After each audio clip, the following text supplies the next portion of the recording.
What happens when a 20-year-old girl gets sold to a mafia boss she's never met? Elena Carter thought she'd face a dying old man, someone she could wait out, outlive, escape.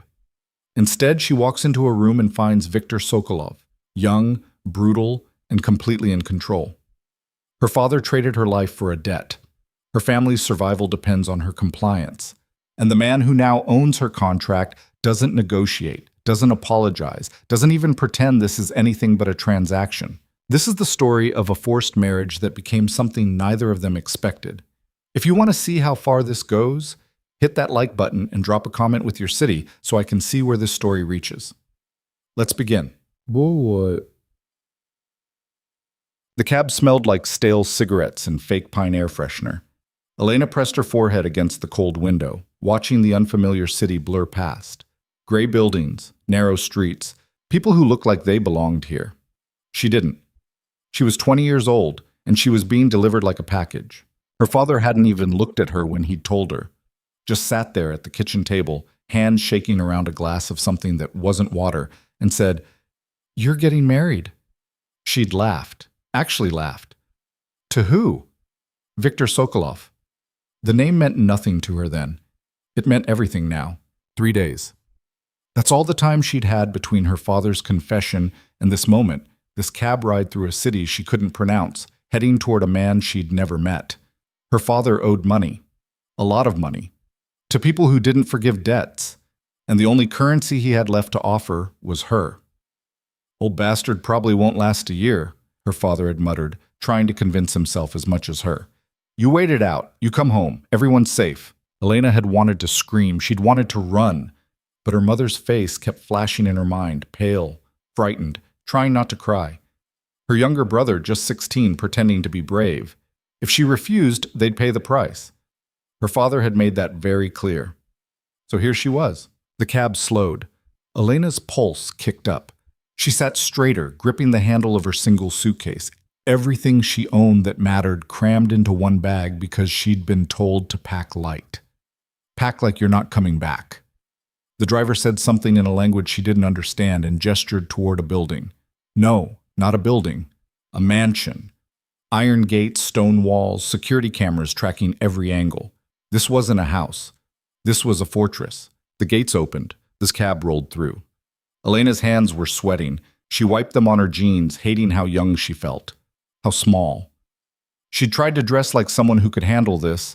Black jeans, a simple blouse, her hair pulled back. But she still looked like a college student playing dress-up.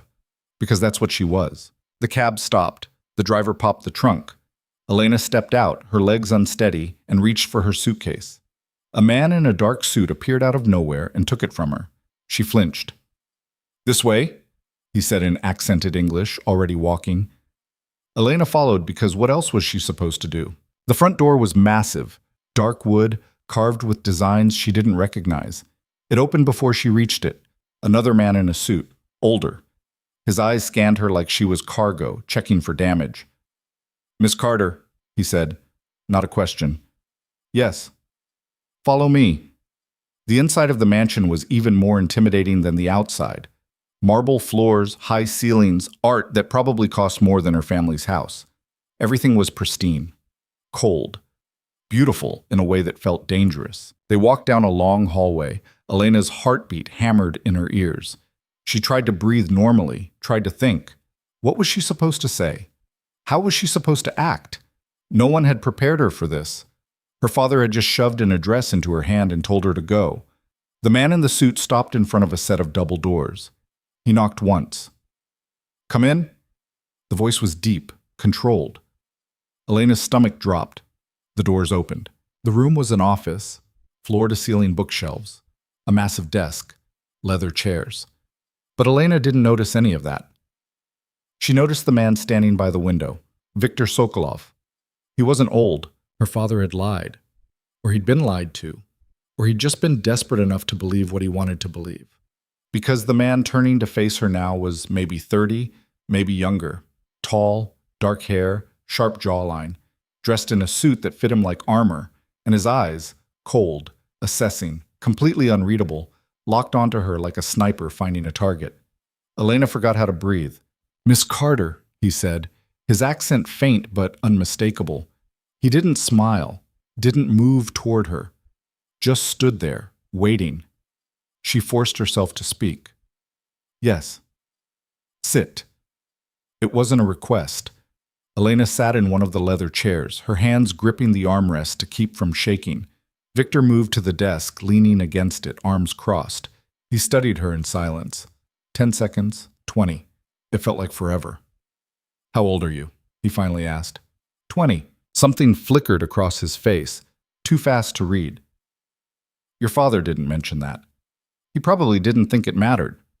Victor's mouth twitched, not quite a smile. It doesn't. The bluntness hit her like a slap. Elena straightened her spine, refusing to shrink. So what now? Now, Victor said. You understand the terms. You're here because your father owes me a debt he can't repay. You're the collateral. We'll be married in 3 days. You'll live here. You'll follow the rules. In exchange, your family stays safe. Do you understand? Elena's throat tightened. She wanted to scream at him, to tell him this was insane, that people didn't do this anymore. But she knew better. People like Victor did whatever they wanted, and people like her father paid the price. Do I have a choice? She asked quietly. No. At least he was honest. Elena looked down at her hands, trying to steady herself. What are the rules? Victor pushed off the desk and walked closer. Elena resisted the urge to lean back. He stopped a few feet away, hands in his pockets, looking down at her like she was a puzzle he hadn't decided how to solve yet. You don't leave the property without permission, he said. You don't contact your family without approval. You don't ask questions about my business. You don't embarrass me in public, and you don't try to run. And if I do? His expression didn't change.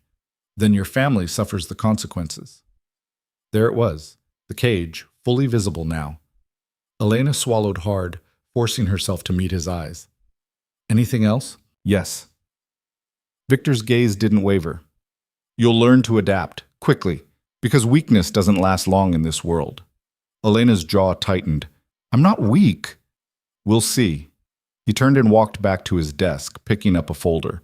Katya will show you to your room. You have 3 days to prepare for the wedding. Use them wisely. Elena stood, her legs shaky but holding. And after the wedding? Victor glanced up, his expression unreadable. After the wedding, you'll be my wife, and you'll learn what that means. Katya turned out to be a woman in her 40s with sharp eyes and a no-nonsense demeanor. She led Elena up a staircase that seemed to go on forever, down another hallway, and finally stopped in front of a door. This is your room, Katya said in heavily accented English. Bathroom through there. Closet is full. Dinner's at 7. Don't be late. She left before Elena could respond. Elena stepped inside and closed the door behind her. The room was bigger than her entire apartment back home. King-sized bed. Sitting area. Massive windows overlooking the estate grounds. It was beautiful. It was a prison.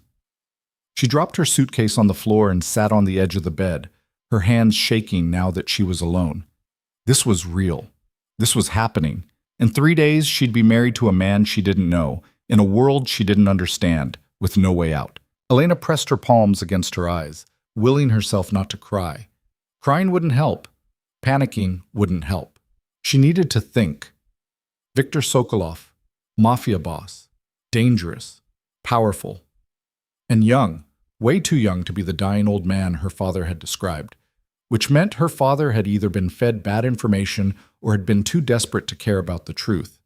Either way, Elena was stuck. She stood and walked to the window. The estate stretched out below her. Manicured gardens, high walls, guards patrolling the perimeter. No chance of running. Even if she made it past the guards, where would she go? She didn't know the city, didn't speak the language, didn't have money or contacts or anything that could help her survive out there. Her only option was to play along, at least for now. Elena turned away from the window and started unpacking. She had 3 days to figure out how to survive this. 3 days to learn the rules, read the room, find the cracks in the system. She wasn't weak, she wasn't helpless, and she sure as hell wasn't going to let Viktor Sokolov break her. Dinner was worse than she'd imagined. Elena arrived at the dining room at exactly 7, wearing the only dress she'd packed, simple, dark, nothing fancy. The room was massive, the table long enough to seat 20 people, but only two places were set, one at the head of the table, one to the right. Victor was already seated. Elena hesitated in the doorway. He looked up, his expression unreadable, and gestured to the empty chair. Sit. She sat. A server appeared immediately, placing plates in front of them, some kind of roasted meat, vegetables, bread. It smelled amazing. Elena's stomach growled. She hadn't eaten since breakfast, too nervous to keep anything down. Victor picked up his fork. Elena did the same. They ate in silence. It was unbearable. Elena focused on her plate, cutting her food into smaller and smaller pieces, chewing slowly, trying not to make noise. Across from her, Victor ate with the kind of efficiency that suggested he had better things to do than sit here with her. Finally, she couldn't take it anymore. "Can I ask you something?" she said. Victor looked up, his fork pausing midair. "You just did." Elena bit back a sarcastic response. "Why me?" "Your father offered you. I accepted." "But why accept? You could have just—" She stopped herself. Killed him. Hurt him. Done something worse. She didn't want to finish that sentence. Victor set down his fork and leaned back in his chair, studying her. "Your father owed me $2 million. He had no way to pay. Normally, I'd make an example of him, but he made a different offer, one that served my purposes." "What purposes?" His mouth curved slightly, not quite a smile. "I need a wife." Elena's stomach twisted. "Why? That's not your concern." "It is if I'm the wife." Victor's eyes narrowed, but there was something almost amused in his expression. "You ask a lot of questions. You told me not to ask about your business. You didn't say I couldn't ask about this." He tilted his head, considering her. "Fair enough. I need a wife because it makes me look stable, legitimate, less of a target. In my world, a man without a family is seen as vulnerable, reckless. I can't afford that perception. So I'm a prop. You're a solution." Elena's hands clenched under the table. "And what happens when you don't need the solution anymore?" Victor stood, buttoning his jacket. "That depends on how useful you are." He walked out of the room without another word. Elena sat there, staring at her half-eaten dinner, her mind racing. He didn't need her to love him. He didn't even need her to like him. He needed her to exist, to play the role, to be seen. She could do that. She could be smart, careful, strategic, and maybe, just maybe, she could find a way out of this before it destroyed her. The next 2 days were a blur. Elena was measured for a wedding dress by a seamstress who didn't speak English and didn't smile. She was given a schedule, when to wake up, when to eat, when to be available for preparations. She was told what she could and couldn't wear, where she could and couldn't go. Every moment was controlled, and through it all she barely saw Victor. He was always somewhere else, locked in his office, meeting with men in suits, taking phone calls in languages she didn't recognize. When they did cross paths, he acknowledged her with a nod or a brief comment and moved on. It was like she was already invisible. Elena spent her time exploring the parts of the mansion she was allowed to access. The library, the sitting room, the garden. She memorized the guard rotations, the layout of the house, the exits that were locked, and the ones that weren't. She didn't have a plan yet, but she was gathering information, building a map. On the third day, Katya knocked on her door at dawn. "Time to get ready," she said. Elena's stomach dropped. The wedding. She'd almost convinced herself it wasn't real, that something would happen to stop it. But nothing had. And now it was here.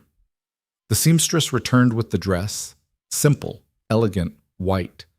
Elena stared at it like it was a costume for a role she didn't want to play, but she put it on anyway. Let them do her hair, her makeup. Let them turn her into the version of herself that Victor needed. When she looked in the mirror, she barely recognized the woman staring back. "Good," Katya said. "Now come." The ceremony was small. No guests. No family. Just Elena, Victor, an officiant, and a few of Victor's men standing in the background like silent witnesses. It took place in a room Elena had never seen before. Wood-paneled walls, heavy curtains, a single table with paperwork spread across it. Victor was already there, wearing a perfectly tailored suit, his expression calm. He looked at her as she entered, his gaze sweeping over her once before returning to her face. "You look presentable," he said. Elena didn't respond. The officiant began speaking. Elena didn't hear most of it. Her mind was somewhere else, back home, with her mother and brother, wondering if they even knew this was happening, wondering if they cared. "Elena Carter," the officiant said, "do you take this man to be your lawfully wedded husband?" She opened her mouth. The word caught in her throat. Victor's eyes were on her, waiting. Elena thought about her family, about the debt, about the alternative. "I do," she whispered. "Victor Sokolov, do you take this woman to be your lawfully wedded wife?" "I do." "Then by the power vested in me, I pronounce you husband and wife. No kiss? No celebration? Just paperwork." Victor signed his name, then handed the pen to Elena. She signed hers, and just like that, it was done. She was Mrs. Sokolov. Victor turned to his men. "Leave us." They filed out without a word. The officiant followed. The door closed. Elena stood there, still holding the pen, her hand trembling. Victor stepped closer. "It's done. I know. Do you understand what that means?" Elena looked up at him, her jaw tight. "That I'm stuck here. That I belong to you now." Something shifted in his expression. "You don't belong to me. You're bound to me. There's a difference." "Is there?" Victor reached out and took the pen from her hand, setting it on the table. "You'll learn." That night, Elena expected the worst. She'd heard stories, read books, seen movies. She knew what happened on wedding nights, especially in marriages like this. She'd prepared herself, or at least tried to. But when Victor showed her to a different room, larger, more private, he stopped at the door. "This is where you'll sleep," he said. Elena blinked. "And you?" "I have my own room. But I don't need to consummate this marriage tonight," Victor said, his tone flat. "Or any night for that matter. That's not what this is about." Elena stared at him, confused. "Then what is it about?" Victor's eyes met hers, and for the first time she saw something other than cold calculation. Something almost human. "Survival," he said. "For both of us." He left her standing there, alone in a room that was supposed to be theirs, trying to make sense of what had just happened. The days that followed were strange. Victor kept his distance. He was polite, but detached. He gave her space, but made it clear she wasn't free. He introduced her to his world in small doses, dinners with business associates, brief appearances at events where she was expected to smile and say nothing. She played the role. She didn't have a choice, but she also started paying attention. She learned names, faces, relationships. She listened to the way people talked to Victor, the way they looked at him. Fear, respect, calculation. Everyone wanted something from him, and he gave them nothing unless it served his purpose. Elena also started noticing the cracks. Victor was powerful, yes, but he was also tired. She saw it in the way his shoulders tensed during certain phone calls, the way his jaw tightened when someone mentioned a name she didn't recognize. He was fighting battles she couldn't see, and he was doing it alone. One night, about a week after the wedding, Elena found him in the library. He was sitting in a leather chair, a glass of whiskey in his hand, staring at nothing. She almost turned around and left, but something stopped her. "Can't sleep?" she asked. Victor glanced up, surprised to see her. "I could ask you the same thing." "I'm still getting used to this place." He nodded, taking a sip of his drink. "It takes time." Elena walked closer, stopping a few feet away. "Can I ask you something?" "You're going to anyway." She smiled faintly. "Why did you really marry me?" Victor was quiet for a long moment. Then he set down his glass and looked at her. "Because I needed someone who couldn't betray me." "How do you know I won't?" "Because if you do, your family dies. You won't risk that." Elena's chest tightened. "You're right. I won't." "I know." She sat down in the chair across from him, folding her hands in her lap. "So what now? I just exist here? Play the role? Pretend this is normal?" Victor leaned back, his expression unreadable. "For now, yes. But that will change." "How?" "You'll see." 3 weeks after the wedding, Victor made an unexpected announcement at breakfast. "You're going to start training." Elena looked up from her coffee. "Training for what?" Self-defense, language, etiquette, everything you'll need to survive in this world. She frowned. I thought you just needed me to stand there and look pretty. Victor's mouth twitched. That's part of it, but it's not enough. If you're going to be my wife, you need to be more than decoration. You need to be capable. Elena wasn't sure whether to be offended or intrigued. Why? Because I won't always be there to protect you, and because weakness is a liability. He stood, buttoning his jacket. Your first session is in an hour. Don't be late. He walked out, leaving Elena sitting there, trying to process what had just happened. Training. He was going to train her. She didn't know whether to be grateful or terrified. The training was brutal. The self-defense instructor was a man named Alexei, mid-40s, built like a tank with a scar running down the side of his face. He didn't speak much English, but he didn't need to. His instructions were clear. Learn to fight or get hurt trying. Elena got hurt. A lot. Bruises bloomed across her arms and ribs. Her muscles screamed. She fell more times than she could count, but she got back up every time because something had shifted inside her. She wasn't just trying to survive anymore. She was trying to prove something to Victor, to herself. The language lessons were easier, but no less exhausting. A tutor named Irina drilled her on vocabulary, grammar, pronunciation.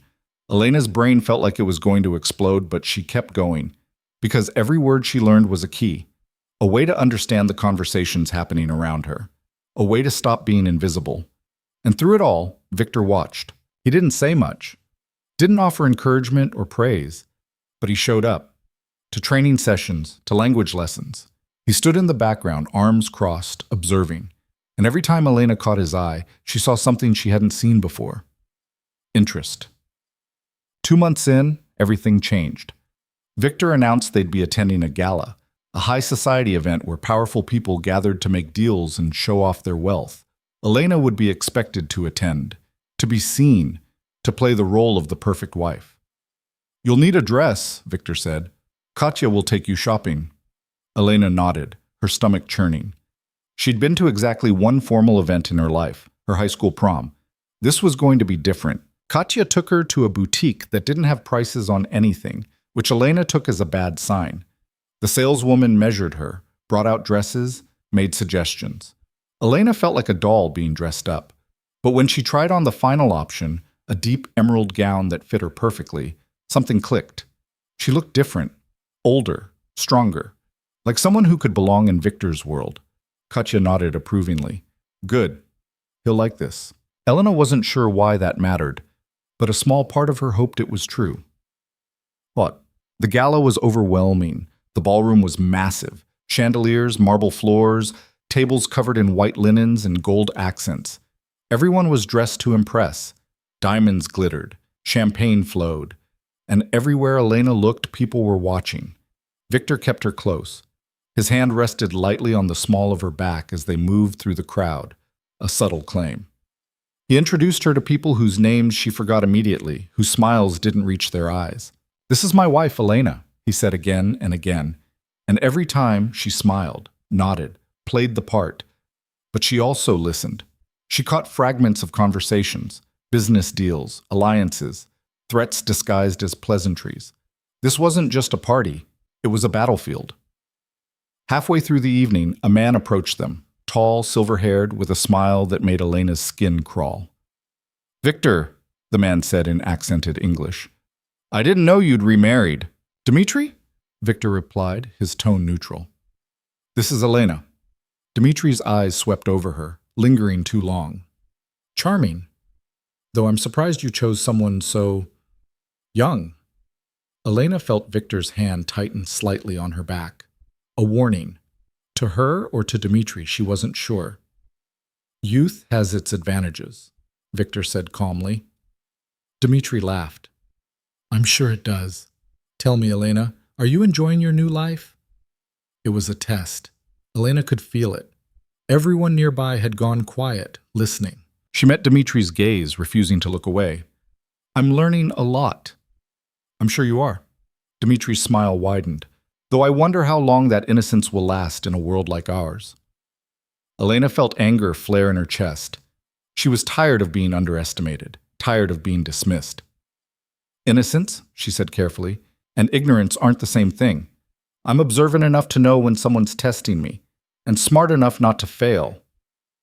The room went silent. Dmitri's smile faltered. Victor's hand on her back relaxed slightly. Approval, maybe. Well, Dmitri said, recovering, it seems you've chosen well, Victor. She has spirit. She does, Victor agreed. Dmitri nodded and walked away. The moment he was gone, the conversations around them resumed. Victor leaned down, his mouth close to her ear. That was reckless. He insulted me. He was testing you, and you passed. But don't make a habit of drawing attention. Elena turned to look at him. You wanted me to be capable. I'm trying. Victor's expression softened, just barely. I know. Bluart. The rest of the night passed without incident. But Elena felt different, like something had shifted. She wasn't invisible anymore. She'd spoken up, made herself seen, and Victor had let her. On the drive home, he was quiet. Elena stared out the window, replaying the evening in her mind. You surprised me tonight, Victor said finally.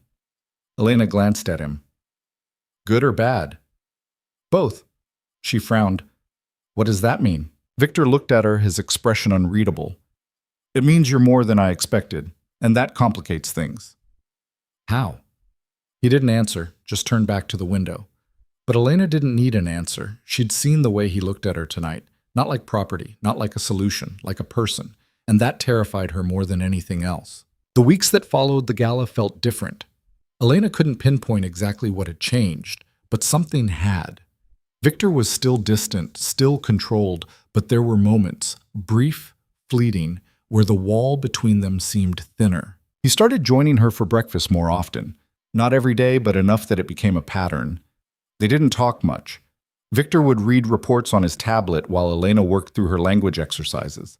The silence punctuated only by the clink of silverware and the occasional question from Irina about pronunciation. But it was something, a routine that felt almost normal. The training continued. Alexei pushed her harder each session, and Elena's body adapted. The bruises faded faster. Her reflexes sharpened.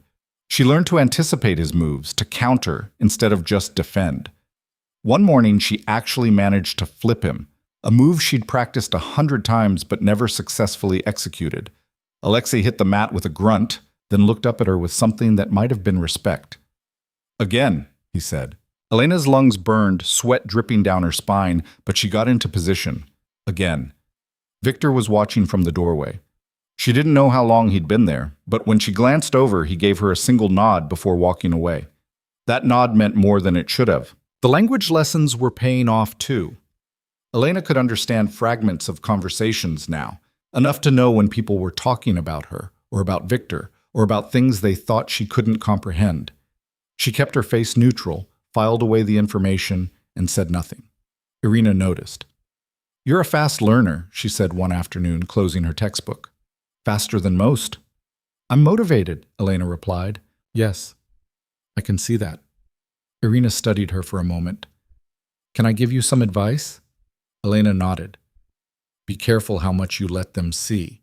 In this world, knowledge is power, but showing what you know too soon can be dangerous. Who's them? Irina smiled faintly. Everyone.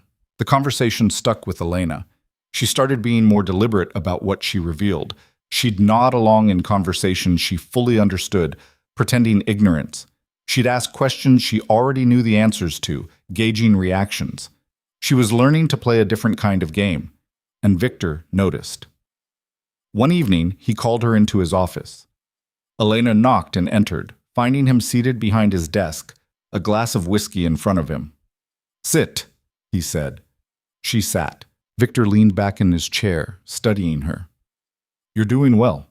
With the training, the language. Thank you. Dmitri sent a message. Elena's stomach tightened. The man from the gala. What did he say? He wants to meet, privately. He mentioned you specifically. Why? Victor's jaw tightened almost imperceptibly. Because you made an impression. He wants to know if you're an asset or a liability. And what do you think I am? I think you're becoming something I didn't anticipate. Elena wasn't sure how to respond to that. Is that a problem? It could be. Victor took a sip of his drink. Or it could be useful. I haven't decided yet. The honesty caught her off guard. So, what happens with Dmitri? I'll handle it. But you need to understand something. Victor set down his glass and leaned forward. The people in my world don't respect weakness. They respect strength, intelligence, and loyalty. You showed the first two at the gala, but the third is what they'll question. Because you didn't choose this life. You were forced into it. So they'll assume I'll betray you. Eventually, yes. Elena met his gaze. Will I? Victor's eyes narrowed. That's what I'm trying to figure out. The weight of his scrutiny pressed down on her. Elena forced herself to stay calm, to hold his stare. I won't betray you. Not because I'm loyal to you, but because I'm loyal to my family. As long as they're safe, I'll play my part. And if they weren't safe? The question hung in the air like a blade. Elena's throat went dry. Then I'd have nothing to lose. Victor's expression didn't change, but something flickered in his eyes. Good. At least you're honest. He dismissed her with a wave of his hand. Elena stood and walked to the door, her heart pounding. Elena! She turned. Victor was watching her, his expression unreadable. Don't mistake my respect for trust. You haven't earned that yet. I know, she said quietly. She left the office, closing the door behind her, and leaned against the wall for a moment, trying to steady her breathing. This was a test.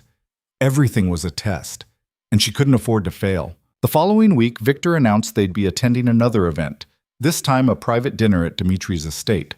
Elena's stomach dropped when he told her. Why are we going? She asked. Because refusing would signal weakness, and because I need to see what he wants. And what do you need me to do? Victor looked at her, his expression serious. Be yourself. The version you were at the gala. Smart, observant, but don't overplay it. Dmitri is dangerous. He'll use anything you give him. Elena nodded, her mind already spinning through scenarios. The night of the dinner, Elena dressed carefully. A deep navy dress, simple jewelry, her hair pulled back in a way that made her look older. She studied herself in the mirror, trying to see what Victor saw, what Dmitri would see. She didn't look like a scared 20-year-old anymore. She looked like someone who could hold her own. Victor was waiting downstairs, dressed in a dark suit, his expression calm. He glanced at her and nodded once. Let's go. Dmitri's estate was even more extravagant than Victor's. Sprawling gardens, marble statues, a fountain lit up like something out of a movie. The house itself was a monument to wealth and excess. A butler greeted them at the door and led them to a dining room where Dmitri was already seated at the head of a long table. He stood when they entered, his smile sharp. Victor, Elena, welcome. They sat. Dmitri poured wine himself, a gesture that felt deliberate, too casual, too friendly. I'm glad you could make it, Dmitri said, raising his glass. To new alliances. Victor raised his glass but didn't drink. Elena followed his lead. Dmitri chuckled. Still cautious, I see.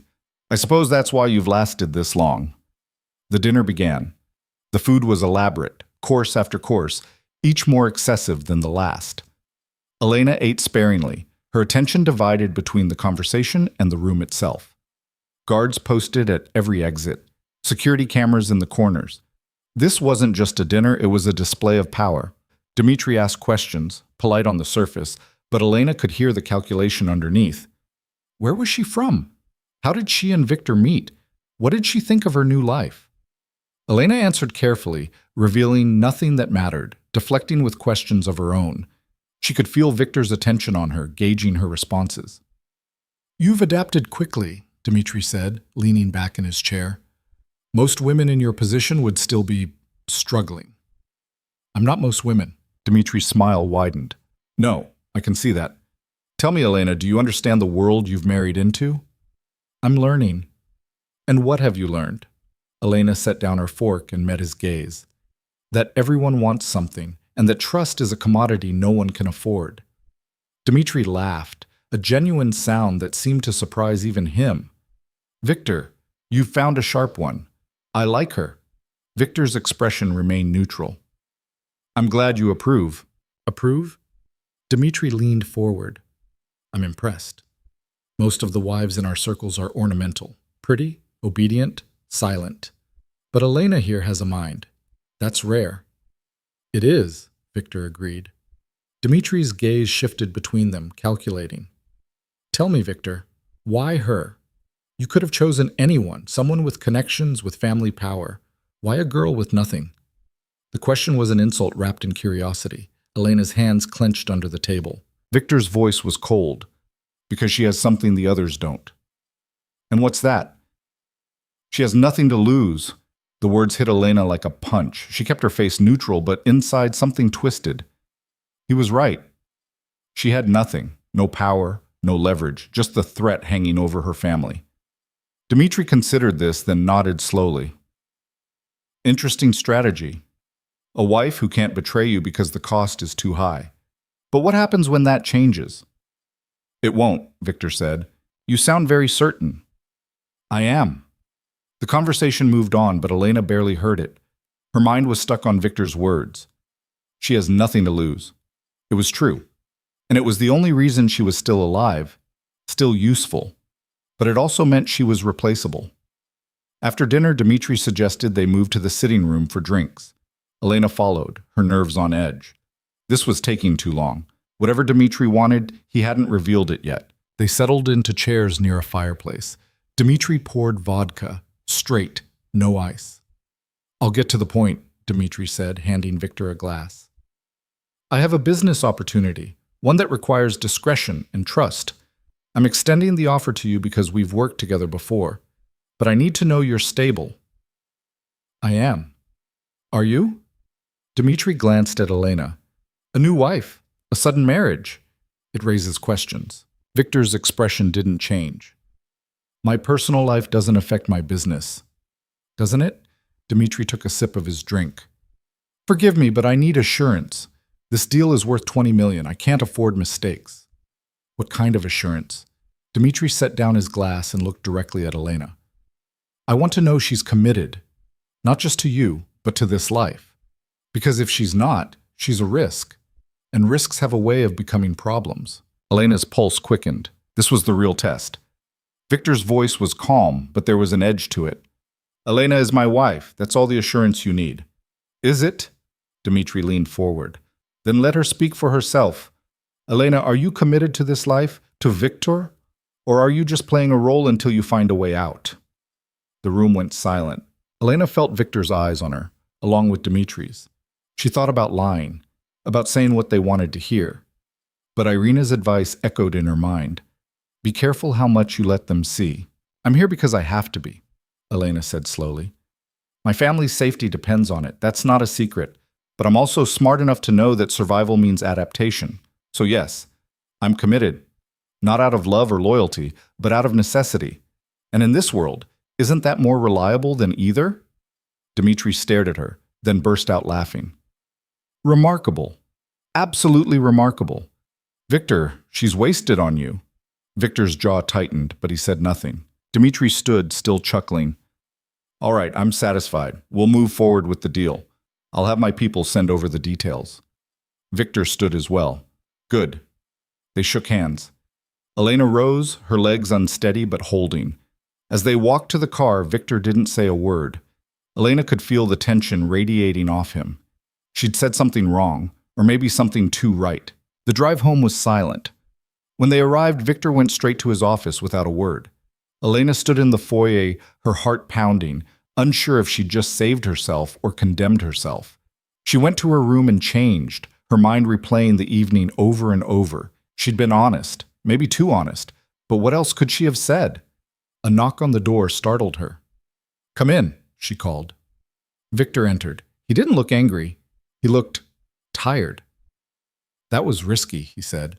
I know. You could have lied, told him what he wanted to hear. Would you have believed me if I had? Victor was quiet for a moment. No. Elena sat on the edge of the bed, her hands folded in her lap. Then what was I supposed to say? Victor walked to the window, staring out at the dark grounds. You told him the truth, that you're here out of necessity, not choice. That makes you predictable. In this world, predictable is safer than loyal. Loyalty can be faked. Necessity can't. So I did the right thing? You did the smart thing. There's a difference. Elena frowned. I don't understand. Victor turned to face her. You've been here almost 3 months. You've learned the language, the fighting, the etiquette. You've played the role well. But tonight you showed them something real, and that makes you more valuable. But it also makes you more vulnerable. Because they know what I care about. Exactly. Elena's stomach sank. My family. Victor nodded. Dmitri now knows your weakness. And if he ever decides to use it against me, he'll go after them first. The weight of that realization crushed down on her. She'd been so focused on surviving, on proving herself, that she hadn't thought about the bigger picture. What do I do?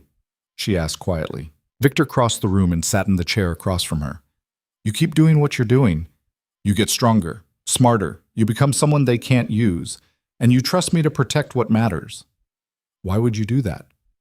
Because, Victor said, his voice low, you're right. Necessity is more reliable than loyalty, and right now, we need each other. Elena looked at him, really looked at him. The exhaustion in his eyes, the tension in his shoulders. He wasn't invincible. He was just better at hiding it. Okay, she said. I'll trust you. For now. That's all I'm asking. He stood and walked to the door, then paused. You did well tonight, Elena. Better than I expected. Thank you. He left, closing the door quietly behind him. Elena sat there for a long time, trying to process everything. She was in deeper than she'd realized, and there was no easy way out. But maybe that was okay. Maybe survival didn't mean escaping. Maybe it meant learning to navigate the storm. The next morning, Elena woke to find a note slipped under her door. It was from Victor, written in his sharp, precise handwriting. Training at 8. Don't be late. She smiled despite herself. Alexei was waiting for her in the gym, but this time he wasn't alone. Another man stood beside him, younger, faster, with a boxer's build. This is Konstantin, Alexei said. He'll be your sparring partner from now on. Elena glanced at Victor, who was leaning against the wall, arms crossed. You've learned the basics, Victor said. Now you need to learn how to apply them under pressure. Konstantin didn't give her time to prepare. He came at her fast, throwing punches that forced her to move, to think, to react. Elena blocked, dodged, countered. She took hits, hard ones. But she didn't go down. 15 minutes in, she was gasping for air, her body screaming, but she didn't stop. Enough, Alexei finally called. Elena bent over, hands on her knees, trying to catch her breath. Konstantin offered her a water bottle. She took it, nodding her thanks. Victor pushed off this wall and walked over. Better. Just better? A faint smile tugged at his mouth. You're still standing. That's more than most people manage against Konstantin on their first round. Konstantin grinned. She's tough. I'll give her that. Elena straightened, wiping sweat from her face. When's the next session? Victor's smile widened slightly. Tomorrow. Same time. Over the following weeks, the training intensified. Elena learned to fight dirty, eye strikes, throat jabs, pressure points. Alexei taught her how to use her size as an advantage, how to move faster, strike harder. Konstantin pushed her past her limits, then past those limits again. And through it all, Victor watched. He started giving her assignments. Small things at first, attend a meeting and report back what you observed. Listen to this conversation and tell me who's lying. Read this contract and find the loopholes. Elena threw herself into it. She learned to read people the way she'd learned to read punches, by watching their tells, their hesitations, their mistakes. One evening, Victor called her into his office and handed her a file. What's this? She asked. A test. Elena opened the file. Inside were documents, financial statements, contracts, communications, all in the language she'd been learning. I need you to analyze this, Victor said. Tell me what you see. Elena spent the next 2 hours going through the file, taking notes, cross-referencing information. When she was done, she handed her analysis to Victor. He read it in silence, his expression unreadable. Then he looked up. You found the discrepancy. The offshore account. Someone's been skimming. Victor nodded slowly. It took my accountant 3 weeks to find that. You found it in 2 hours. Elena wasn't sure if that was a compliment or a concern. What happens now? Now I deal with the person responsible. And you've just proven you're more than capable of handling real work. From that point on, Victor started including her in more. She sat in on meetings, not as decoration, but as an observer. He'd ask her opinion afterward, testing her judgment. She learned the names of his associates, his enemies, his allies. She learned how deals were made and broken. And slowly, the dynamic between them shifted. They started talking. Real conversations, not just instructions and reports. Victor told her about his childhood, growing up in a world where weakness meant death, where trust was a luxury no one could afford. He didn't share everything, but he shared enough that Elena started to see him differently. Not as a monster, not as a savior, just as a man trying to survive in a world that wanted to destroy him. And Elena told him things too, about her family, her father's drinking, her mother's quiet desperation, her brother's dreams of college that would probably never happen. She didn't tell him everything either, but she told him enough. One night, about 4 months after their wedding, they were sitting in the library. Victor was reviewing contracts. Elena was reading, a novel in the language she'd been learning, her brow furrowed in concentration. "You're getting better," Victor said without looking up. Elena glanced at him. "At reading?" "At everything." She set down the book. "Is that a good thing?" Victor finally looked at her. "It's necessary." "That's not an answer." He leaned back in his chair, studying her. "You're not the same person I married 4 months ago." "Neither are you." Victor's eyebrow raised slightly. "How so?" Elena chose her words carefully. "You're less guarded, not by much, but enough that I notice." "And why do you think that is?" "Because I'm not a threat anymore. Or maybe because you've decided I'm worth the risk." Victor was quiet for a long moment. "Maybe both." The admission hung between them, fragile and dangerous. Elena's pulse quickened. This was new territory. Uncharted. "What happens now?" she asked softly. Victor stood, walking to the window. "That depends on you." "On me?" He turned to face her. "You've proven yourself capable, intelligent, strong. But there's still a choice you haven't made." "What choice?" Victor crossed the room, stopping a few feet from where she sat. "Whether you want to stay in this world, or whether you're still just surviving until you can leave."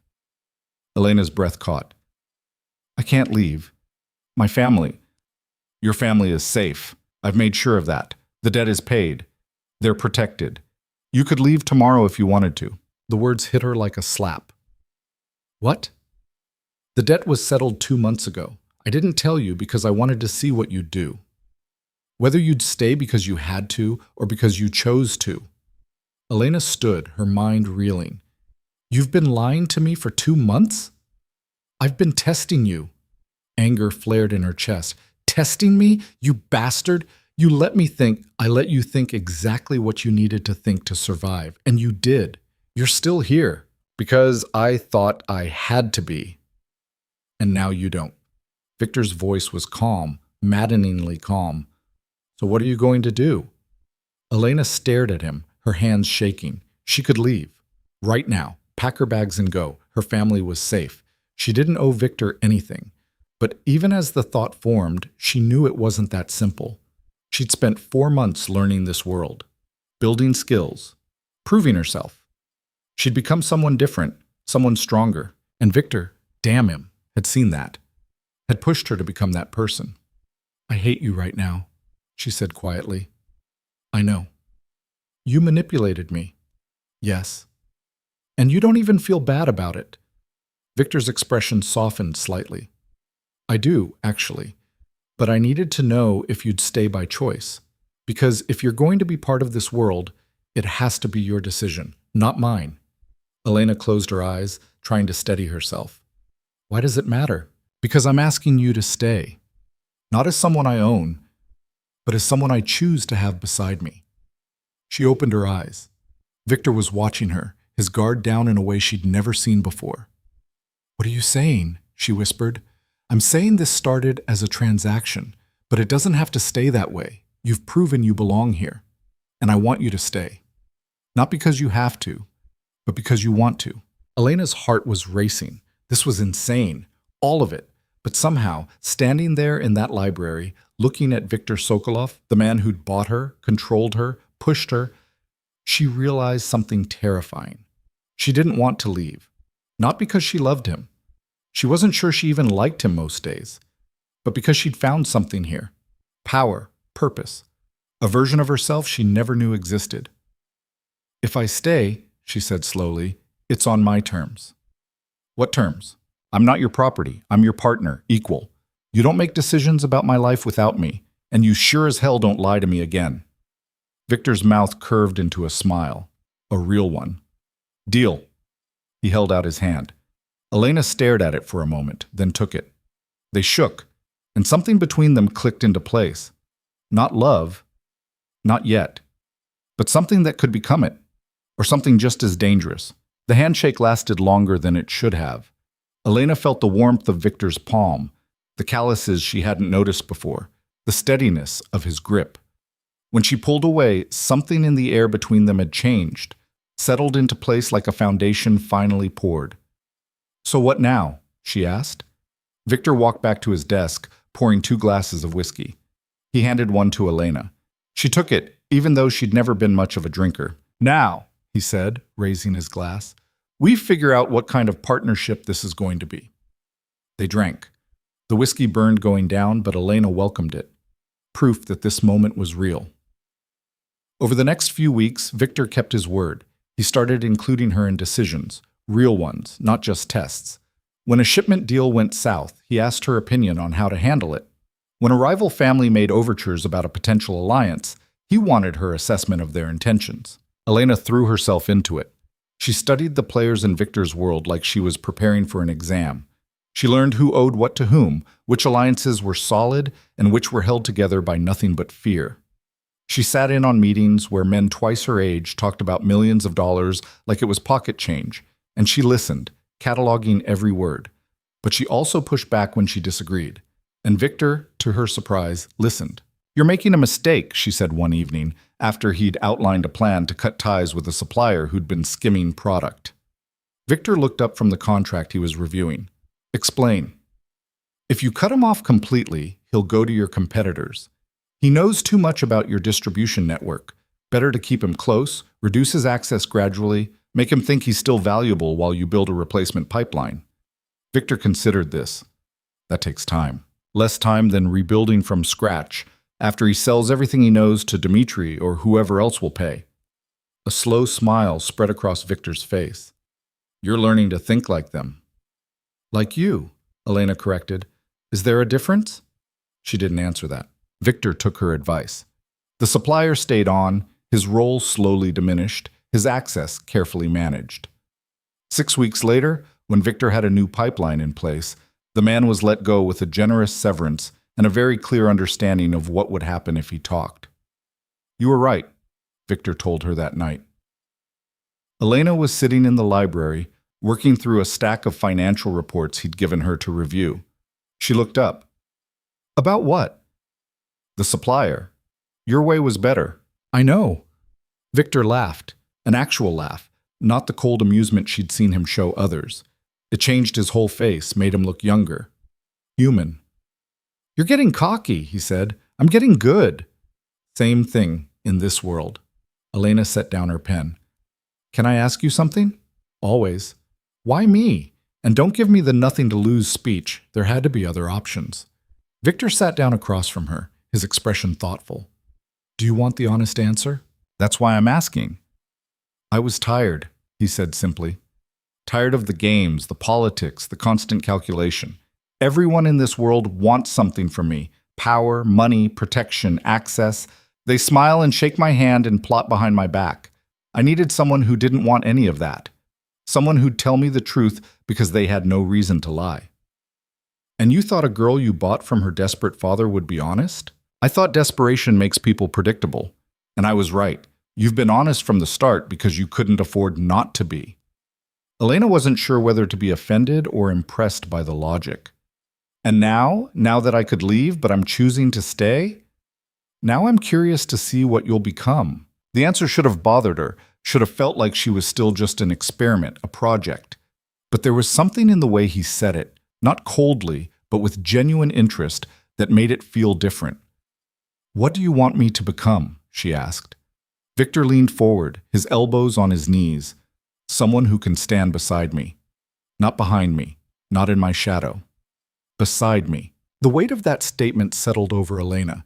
It was more than she'd expected, more than she was sure she could handle, but she'd never been good at backing down from a challenge. "Then you better keep up," she said. Victor's smile was sharp. "I was about to say the same thing to you." 2 months later, on a cold morning in early spring, Elena woke up feeling wrong. She couldn't pinpoint it at first, just a vague nausea, a bone-deep exhaustion that coffee couldn't touch. She pushed through her morning training, but halfway through her session with Constantine, she had to stop and sit down. "You okay?" Constantine asked, concerned. "Fine, just tired." But she wasn't fine. Over the next week, the symptoms got worse. The nausea came in waves. Smells that had never bothered her before, coffee, cologne, even the soap in the bathroom, made her stomach turn. She was exhausted all the time, falling asleep on the couch in the middle of the day. Katya noticed first. "You should see a doctor," she said one morning, finding Elena hunched over the kitchen sink, trying not to vomit. "I'm fine." "You're not, and I know what this looks like." Elena looked up, meeting Katya's knowing gaze.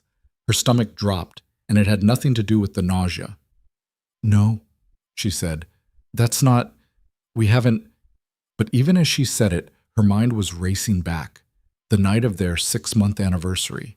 Victor had taken her to dinner at a restaurant so exclusive it didn't have a name, just an address. They'd drunk too much wine, talked too openly, and when they'd gotten home, the careful distance they'd maintained had finally, inevitably, crumbled. It had happened twice more after that. Not frequently, but enough. Elena's hands were shaking. "I need to take a test." Katya nodded. "I'll get one. Wait here." 20 minutes later, Elena was locked in her bathroom, staring at a plastic stick that held her entire future in its tiny window. Pregnant. The word felt impossible. Foreign. Wrong. But the test didn't lie. Neither did the second one. Or the third. Elena sat on the bathroom floor, her back against the tub, trying to process. She was pregnant. With Victor's child. The man she'd been sold to, fought with, learned from, and somewhere along the way, started to care about in ways that terrified her. A knock on the door made her jump. "Elena?" Victor's voice, concerned. "Katya said you were sick. Can I come in?" Elena scrambled to her feet, shoving the tests into the trash and covering them with tissues. "I'm fine, just give me a minute. I'm coming in." The door opened before she could protest. Victor took one look at her face, pale, shaken, and crossed the room in 2 strides. "What's wrong?" "Nothing. I told you. I'm fine." His eyes narrowed. He glanced at the trash can, then back at her. Elena's heart stopped. Victor reached down and pulled out one of the tests. The silence that followed was crushing. He stared at the test for a long moment, his expression completely unreadable. Then he looked at Elena. "Is this real?" His voice was carefully controlled. Elena nodded, not trusting herself to speak. Victor set the test down on the counter with deliberate care. "How long have you known?" 5 minutes? He exhaled slowly, running a hand through his hair. Elena couldn't read him, couldn't tell if he was angry, scared, pleased, or something else entirely. "Say something," she whispered. Victor looked at her, and for the first time since she'd met him, he looked genuinely uncertain. "I don't know what to say." "Neither do I." They stood there in the bathroom, the weight of the moment pressing down on both of them. "Is this..." Victor started, then stopped. "Do you want this?" The question caught Elena off guard. She hadn't even gotten that far in her own thinking. Did she want this? A baby? In this world? With him? "I don't know," she said honestly. "I never thought... We weren't trying to..." "I know." "Victor, I can't... I don't know how to do this." He stepped closer, his hands finding her shoulders. "Neither do I, but we'll figure it out." "How can you be so calm?" "I'm not." He let out a short laugh.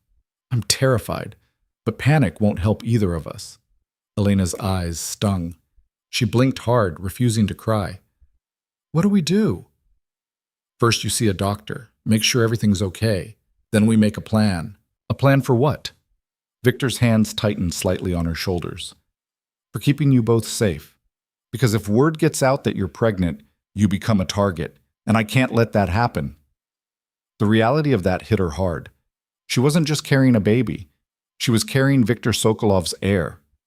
In a world where power was everything and enemies were everywhere, that made her the most valuable and vulnerable person in his life. "This changes everything," she said quietly. "Yes," Viktor agreed. "It does." The doctor came to the house. A woman named Dr. Volkov, who asked no questions and offered no judgments. She examined Elena, took blood samples, and confirmed what the tests had already shown. 8 weeks along. Healthy. Everything progressing normally. Elena lay in bed that night, her hand resting on her still flat stomach, trying to wrap her mind around it. There was a life growing inside her, a tiny collection of cells that would become a person. Her child. Viktor's child. Their child. The door opened quietly. Viktor stood in the doorway, backlit by the hallway light. "Can I come in?" he asked. Elena nodded. He crossed the room and sat on the edge of the bed. They'd been sleeping in separate rooms again since she'd started feeling sick. Her choice, not his. But right now, she was grateful for his presence. "How are you feeling?" he asked. "Overwhelmed." "That's fair." Elena turned to look at him. "Are you happy about this?" Viktor was quiet for a moment. "I never thought I'd have children. In this world, family is either a weakness or a weapon. I watched my father use my mother as both. I swore I'd never put anyone in that position. And now? Now I'm realizing I don't have a choice. This child exists, and I'll do whatever it takes to protect them. And you." Elena's throat tightened. "What if I'm not ready for this?" Viktor reached out and took her hand. His palm was warm, steady. "Then we'll figure it out together, same as everything else." It wasn't a declaration of love. Wasn't even close. But it was honest, and right now, that meant more than any pretty words could have. "Okay," Elena whispered. "Okay." He started to stand, but Elena held onto his hand. "Stay. Just for tonight." Viktor hesitated, then nodded. He lay down on top of the covers, fully dressed, keeping a careful distance. But his hand stayed in hers, and for the first time in weeks, Elena slept soundly. The pregnancy changed things in ways Elena hadn't anticipated. Viktor became hypervigilant. Extra guards were posted, security cameras were upgraded. Elena wasn't allowed to leave the estate without a full security detail. It was suffocating, but she understood. She was carrying something precious now, something that made her a target, but it also gave her a strange kind of power. At meetings, when men dismissed her opinions or talked over her, Viktor would cut them off. "My wife is speaking. You'll listen." And they did. Because she wasn't just Viktor's wife anymore. She was the mother of his child. And that meant something in this world. Elena's body changed. Her stomach started to swell, subtle at first, then unmistakable. She felt the baby move for the first time at 16 weeks, a flutter like butterfly wings. She was in the library when it happened, and she gasped out loud. Viktor looked up from his desk. "What's wrong?" "Nothing. I felt it. The baby." He was across the room in seconds. "Can I?" Elena took his hand and placed it on her stomach. They waited. Nothing happened. "It's probably too early for you to feel from the outside," she said. But Viktor kept his hand there anyway, his expression intent, waiting. And then it happened. A tiny bump against his palm. Viktor's eyes widened. He looked at Elena, something raw and unguarded in his expression. "That's our baby." He knelt down, his hand still pressed to her stomach, his forehead resting against her side. Elena's breath caught. She'd never seen him like this. Vulnerable. Open. She ran her fingers through his hair, and he didn't pull away. They stayed like that for a long time. As the pregnancy progressed, Elena started thinking about the future. Not just survival, but actually living, raising a child, teaching them, protecting them, giving them choices. "I want them to have options," she told Viktor one evening. They were in the nursery, a room that had been converted from a guest bedroom, now painted soft gray with a crib Viktor had insisted on assembling himself. "What kind of options?" he asked, tightening a bolt. "The kind I never had. The kind you didn't have. I want them to be able to choose their own life, not have it forced on them." Victor set down the screwdriver and looked at her. In this world, choice is a luxury. Then maybe we change the world they're growing up in. That's not realistic. Why not? Victor stood, crossing to where she sat in the rocking chair by the window. Because I've spent my entire life building this empire. It's who I am, what I know. I can't just walk away. I'm not asking you to walk away. I'm asking you to think about what kind of father you want to be, what kind of legacy you want to leave. Victor's jaw tightened. I'm trying to give them safety, security, power. What about peace? The word hung between them. There is no peace in this world, Victor said quietly. Then maybe we make one. Victor looked at her for a long moment, then knelt down beside the chair. His hand found her swollen belly, resting there gently. I'll try, he said. I don't know if I can, but I'll try. It was more than she'd expected, more than she'd hoped for. That's enough, she whispered. At 7 months, Elena woke in the middle of the night to raised voices downstairs. She sat up carefully, her back aching, her heart pounding. Something was wrong. She pulled on a robe and made her way downstairs as quickly as her pregnant body would allow. The voices were coming from Victor's office. She could hear him, sharp and angry, and at least 2 other men responding. Elena pushed open the door. Victor looked up, his expression dark. Elena, go back to bed. What's happening? Nothing you need to worry about. But one of the men, someone she recognized from previous meetings, was bleeding from a cut above his eye. The other looked terrified. Tell me what's happening, Elena said, her voice harder. Victor's jaw clenched. There was an attack on one of our shipments. 3 men dead. The product's gone. Elena's hand instinctively went to her stomach. Who did it? We're trying to figure that out. Dmitri, the bleeding man said. Had to be. He's been circling for months. Victor's expression went cold. We don't know that. Who else would be bold enough? Elena's mind was racing. What does this mean? Victor crossed to her, his hands gentle on her arms. It means I need to handle this, and you need to go upstairs where it's safe. Victor, please. His voice was quiet but urgent. I need to know you're safe, both of you. Elena wanted to argue, wanted to stay, to help, to be part of solving this. But the fear in his eyes, real, raw fear, stopped her. Okay, she said, but you tell me everything later. I will.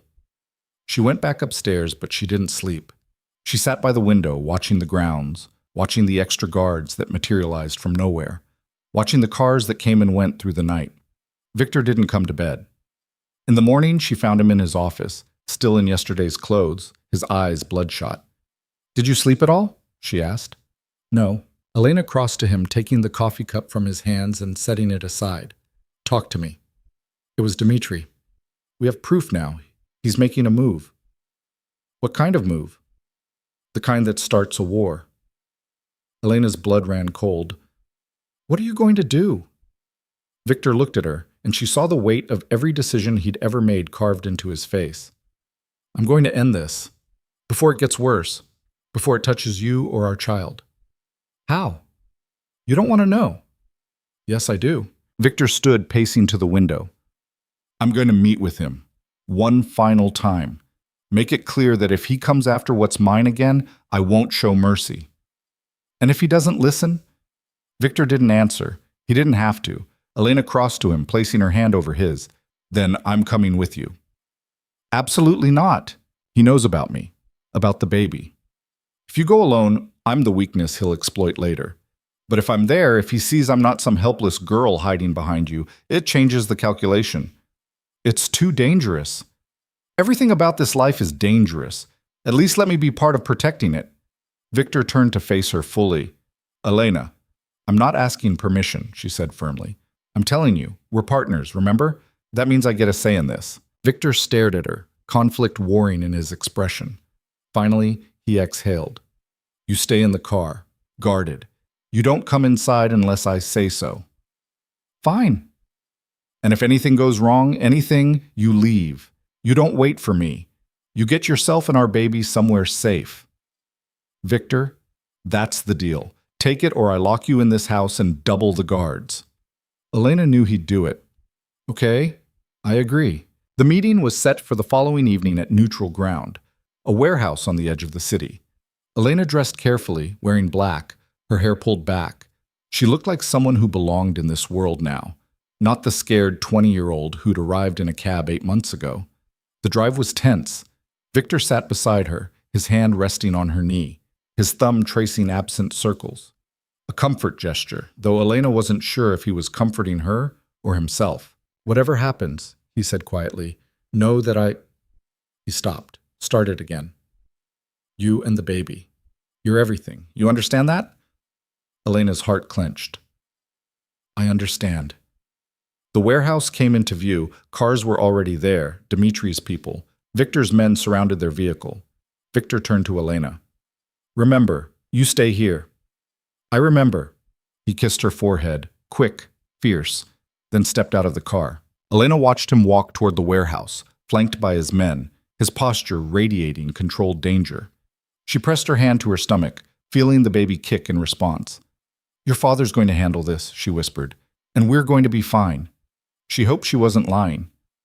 Inside the warehouse, Victor faced Dmitri across a floor stained with years of industrial grime. You attacked my shipment, Victor said. No preamble, no pleasantries. Dmitri smiled. Did I? Don't play games. We both know it was you. Perhaps I was sending a message. Then let me send one back. Victor's voice dropped to something deadly. Touch what's mine again, and I'll burn your entire organization to the ground, starting with you. Dmitri's smile didn't waver. Bold words. But you're vulnerable now, Victor. A pregnant wife, that's a weakness waiting to be exploited. She's not a weakness, she's a reason. A reason for what? A reason to show no mercy when someone threatens what I'm building. Dmitri's expression shifted slightly. What you're building? You mean a family? How quaint. How soft. Careful, Victor warned. Or what? You'll kill me? Here? Now? That would start a war you can't afford. I can afford any war. The question is, can you? The tension in the warehouse was suffocating. Both sides had their hands near weapons. One wrong move, and this would explode. Dmitri studied Victor for a long moment. You've changed. The Victor Sokolov I knew a year ago wouldn't have hesitated. He would have already ended me for what I did. Maybe I've changed. That's what I was afraid of. Dmitri stepped forward. So, here's my offer. You give me half your territory. I leave you, your wife, and your child alone.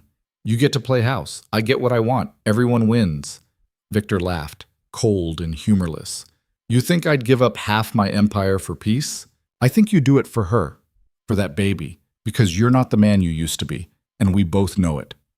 Victor's hands clenched at his sides. Everything in him wanted to refuse, to fight, to prove that he hadn't gone soft. But then he thought of Elena, of the baby, of the future they were trying to build. No deal, he said finally. But I'll offer you this. Walk away now, tonight. Leave my operations alone, and I won't retaliate for the attack. We go our separate ways. And if I refuse, then you'll find out exactly how much I haven't changed. Dmitri considered this. The warehouse was silent except for the sound of breathing, the creak of leather as men shifted their weight. Finally, Dmitri nodded. You've got yourself a truce. For now. But Victor, the moment you show real weakness, the moment that baby makes you too soft to do what needs to be done, I'll be there. And I won't be offering deals. I'll remember that. They didn't shake hands, didn't exchange pleasantries, just turned and walked away, both sides retreating to their respective vehicles. Victor climbed back into the car beside Elena. She could see the tension radiating off him. What happened? She asked. We have a truce. Temporary. That's good, isn't it? Victor looked at her, his expression conflicted. He called you a weakness, said I've gone soft. Have you? I don't know anymore. Elena reached for his hand. Maybe soft isn't the right word. Maybe you're just figuring out what's worth protecting and what you're willing to sacrifice for it. Victor pulled her close, his hand cradling the back of her head. I almost gave him half my territory, right there, because he's right. I would do anything to keep you both safe. But you didn't give it to him. No, but I wanted to, and that scares me more than any threat he could make. Elena understood. Victor had spent his whole life building walls, protecting himself, making sure nothing could hurt him. And now he had something that could. Someone who mattered more than power or territory or pride. He had her. And their baby. And that changed everything. The truce with Dmitri held for exactly 3 weeks. Elena was in the nursery, folding tiny clothes that still seemed impossibly small, when she heard the first gunshot. The sound cracked through the afternoon quiet like breaking glass. She froze, a onesie clutched in her hands, her heart hammering against her ribs. More shots, rapid fire, shouting. The baby kicked hard, as if sensing her panic. Elena dropped the clothes and moved as fast as her 8 months pregnant body would allow, heading for the door. But it burst open before she reached it. Alexei, blood streaking down his arm. "We need to move, now!" "What's happening?" "Dmitri, he's hitting us. The whole estate is under attack." Elena's vision swam. She gripped the doorframe. "Where's Victor?" "Dealing with it. But he said if anything happened, I'd get you out first, so let's go." "I'm not leaving him." "You don't have a choice." Alexei grabbed her arm, not roughly but firmly. "There's a car waiting at the east entrance. Katya's already there. We move now or we don't move at all." Another explosion, closer this time. The windows rattled. Elena's hand went to her stomach protectively. "Okay," she whispered. "Okay." Alexei led her down the back staircase, the one the staff used. Elena could hear gunfire from multiple directions now, men shouting in languages she'd learned to understand. Her feet felt clumsy on the stairs, her center of gravity all wrong. They reached the ground floor. Through a window, Elena saw Victor's men taking cover behind cars, returning fire at shapes moving through the gardens. Smoke was rising from somewhere near the front gate. "Don't look," Alexei said, pulling her forward. They made it to the east entrance. A black SUV was idling, rear door open. Katya was in the back seat, her face pale but composed. "Get in," Alexei ordered. Elena climbed in awkwardly, Katya helping her. Alexei slammed the door and hit the roof twice. The driver punched the gas. Elena twisted in her seat, looking back at the mansion. Flames were visible now, licking up one side of the building. Men were everywhere, fighting, falling, running. And somewhere in that chaos was Victor. "We can't just leave him," Elena said, her voice breaking. Katya took her hand. "He can handle himself. He's done it before. But he can't handle it and worry about you at the same time." "Where are we going?" "Safe house, 3 hours north. Victor will meet us there when it's done." If he survives, Elena thought, but didn't say. The drive was endless. Elena sat in silence, one hand on her stomach, the other gripping the door handle so hard her knuckles went white. Every bump in the road sent a jolt through her body. The baby was restless, moving constantly, as if picking up on her fear. Her phone buzzed. Elena grabbed it, hope surging. But it wasn't Victor. It was a number she didn't recognize. She almost didn't answer, but something made her. "Hello? Elena." Dmitri's voice smooth and cold. "I hope you're somewhere safe." Her blood turned to ice. "How did you get this number?" "I have resources. You should know that by now." "What do you want?" "To give you a message for your husband. Tell him this is what happens when he refuses a reasonable offer. Tell him I'll keep taking pieces of his empire until there's nothing left. And then I'll take what matters most." Elena's free hand clenched into a fist. "You won't touch me or my child." "Won't I? You're in a car right now heading north. Black SUV, 3 occupants. Should I continue?" Elena's stomach dropped. She looked out the window, scanning for other vehicles. There, 2 cars back, a dark sedan keeping pace. "You're following us." "I'm making a point. I could end this right now. 1 call, and that car behind you opens fire. But I'm not going to do that. Not yet. Because I want Victor to suffer first. I want him to know what's coming and be powerless to stop it." "You're insane." "I'm thorough. There's a difference. Tell Victor I'll be in touch." The line went dead. Elena's hands were shaking. "Alexei," she called to the front seat. "We're being followed. Dmitri's people. 2 cars back." Alexei cursed, looked in the rearview mirror. "Ivan, we need to lose them. Now." The driver nodded, his expression grim. He yanked the wheel right, taking a side road at a speed that made Elena grab for the handle again. The SUV fishtailed slightly before the tires found grip. Behind them, The sedan followed. "They're not going to let us go," Elena said. "Then we make them regret following us," Alexei replied, pulling a gun from inside his jacket. He rolled down the window. "Wait," Elena said. "Dmitri said he wasn't going to kill us yet. He's just making a point. You believe him?" "No, but if he wanted us dead right now, we'd already be dead. He has the resources. This is a game to him." Alexei hesitated, then rolled the window back up. "So what do we do?" Elena's mind raced. "Think. Use what you've learned. Call Victor. Tell him we're being followed, but they're not engaging. Ask him what he wants us to do." Alexei made the call. The conversation was brief, tense. When he hung up, his expression was dark. "Boss says keep driving. Don't engage unless they fire first. He's sending backup to intercept." "Is he okay?" Elena asked. "He's alive. That's all I know." It was enough. It had to be. They drove for another hour, the sedan maintaining its distance. Elena watched it in the side mirror, her jaw clenched. Every mile felt like a countdown to something inevitable. Then 2 more vehicles appeared, Victor's men, flanking the sedan from both sides. There was a tense moment where it looked like it might turn into a highway shootout. But the sedan slowed, then took an exit, disappearing. Elena exhaled for what felt like the first time in hours. The safe house was a cabin in the middle of nowhere, surrounded by trees and silence. 2 of Victor's men were already there, securing the perimeter. Alexei helped Elena inside while Katya brought in bags that had apparently been packed ahead of time. "How long are we staying here?" Elena asked. "As long as it takes," Alexei replied. Elena sank onto the couch, her entire body aching. The baby was still moving, restless kicks that bordered on painful. She pressed her hands to her stomach, trying to breathe through the anxiety. "He's okay," she whispered to herself. "He has to be okay." Katya brought her water. "Drink. You need to stay hydrated." Elena drank mechanically, her mind elsewhere.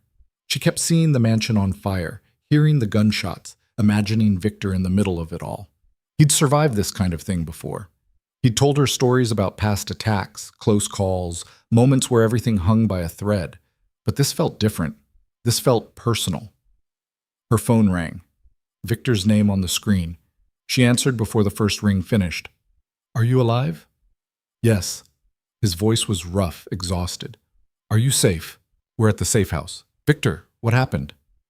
"Dmitri brought an army. 40 men, maybe more. We held them off, but the house is destroyed. 3 of my men are dead. 6 wounded." Elena's throat tightened. "I'm sorry." "It's not your fault." "Dmitri called me. He was following us.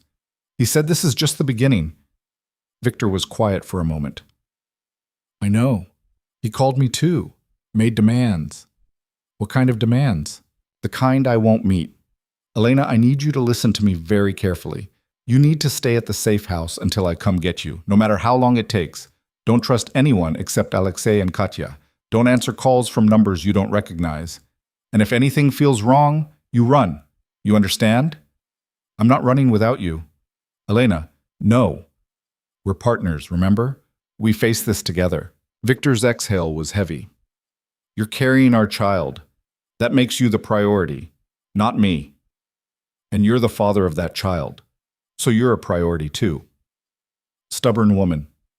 "You knew what you were getting into when you married me." A faint sound that might have been a laugh. "Yes, I did. Look, I'm cleaning up here, making sure the perimeter is secure. Then I'm coming to you. Should be there by morning. Promise?" "I promise." Elena closed her eyes. "Be careful. Always." After he hung up, Elena sat there holding the phone, trying to convince herself that everything would be fine, that Victor would show up in the morning, that this would end, that they'd figure out a way forward. But deep down, she knew the truth.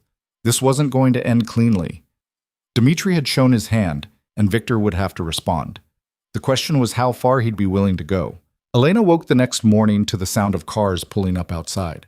She struggled to her feet, her back screaming in protest, and moved to the window. 3 vehicles. Victor climbed out of the first one, looking like he'd been through a war, which, she supposed, he had. She met him at the door. He looked at her for a long moment, then pulled her into his arms, carefully, mindful of her stomach, but tight enough that she felt the tension in every muscle. "You're okay," he said against her hair. "So are you." They stood there for a moment, just holding each other. Then Victor pulled back, his hands moving to her face. He studied her like he was memorizing every detail. "We need to talk," he said. They sat in the cabin's small kitchen. Victor looked worse in the daylight, bruises forming, a cut above his eyebrow, exhaustion carved into every line of his face. "Dmitri isn't going to stop," he said without preamble. "Yesterday was a message. Next time will be worse. So what do we do?" Victor's jaw tightened. "I end this. Permanently."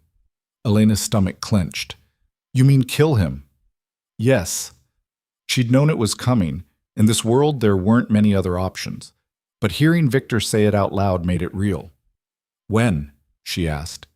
"Soon. I'm meeting with my people this afternoon to plan it. But Elena, there's something else you need to know." "What?" "If I do this, there will be consequences. Dmitri has allies, people who will retaliate. This could start a war that lasts years. Or it could end one before it really begins." Victor looked at her, something like pride in his expression. "You've learned to think like them." "Like us," Elena corrected. "I'm part of this world now, for better or worse." "I never wanted this for you." "I know, but it's where we are, so we deal with it." Victor reached across the table, taking her hand. "I'm going to keep you safe, whatever it takes." "I know you will. But you need to keep yourself safe, too. Because this baby needs a father, and I—" She stopped, the words catching in her throat. "You what?" Elena met his eyes. "I need you. I know that's not what this started as. I know it was supposed to be transactional. But somewhere along the way it became real, at least for me." Victor's grip on her hand tightened. "For me too." It wasn't a declaration of love. They were both too guarded, too damaged for that. But it was truth. And right now, that mattered more. The meeting that afternoon was tense. Victor's top men gathered in the cabin's small living room, weapons on the table, maps spread out, voices low and serious. Elena stayed in the bedroom, the door cracked open so she could hear. She caught fragments, entry points, security rotations, backup plans. They were planning an assassination, methodical, precise, and dangerous as hell. When the meeting ended, the men filed out. Victor stayed behind, staring at the maps like they held answers he couldn't find. Elena came out of the bedroom. "When are you doing it?" "Tomorrow night. Dmitri's hosting a dinner at his estate. Low security because it's supposed to be a social event. We hit him there." "That's risky." "It's the best chance we'll get." Elena crossed to him, her hand finding his shoulder. "What do you need from me?" "I need you to stay here, safe, away from all of this." "Victor, please." He turned to face her, and she saw the fear there, raw and undisguised. "I can do this if I know you're safe, but if I'm worrying about you, if I'm distracted, I'll make mistakes, and mistakes get people killed." Elena wanted to argue, wanted to insist she could help, could be useful, but she saw the truth in his eyes. This wasn't about control or keeping her in the dark. This was about him being able to focus on staying alive. "Okay," she said quietly. "I'll stay here, but you come back to me. You hear me? You finish this and you come back." Victor pulled her close, his hand cradling the back of her head. "I will. I promise." That night, they lay in bed together, really together, for the first time in weeks. Victor's hand rested on her stomach, feeling the baby move. Elena ran her fingers through his hair, trying to memorize the feel of him.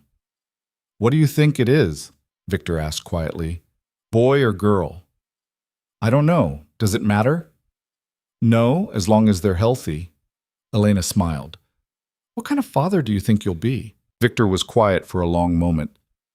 "Probably terrible. I don't know how to do this, how to be soft or gentle or any of the things children need. You're gentler than you think. With you, maybe. But that's different." "Why?" "Because you fought for your place here. You earned my respect.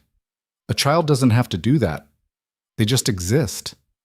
And that terrifies me." Elena turned to face him. "You know what I think? I think you're going to love this baby so fiercely that all the other stuff will figure itself out. You won't be perfect. Neither will I. but we'll try. And that's enough. Victor kissed her forehead. When did you get so wise? When I married a man who forced me to grow up fast. I'm sorry for that.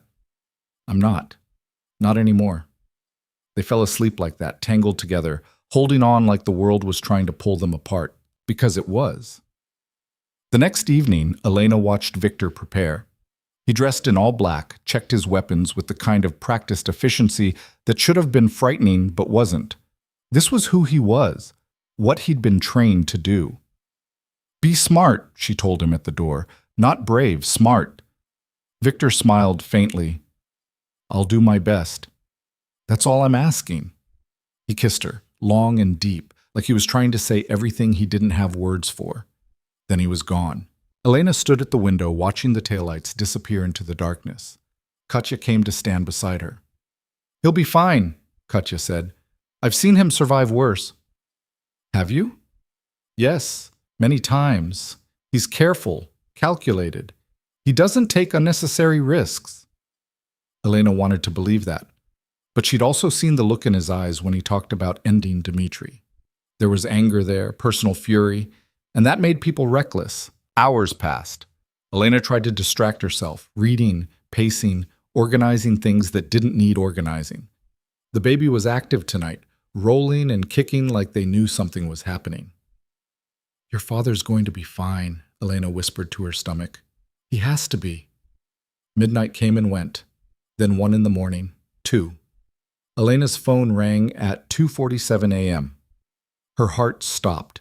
She grabbed it, saw Alexei's name. What happened? She demanded. It's done. Dmitri's dead. But Elena, Victor's hurt. The world tilted.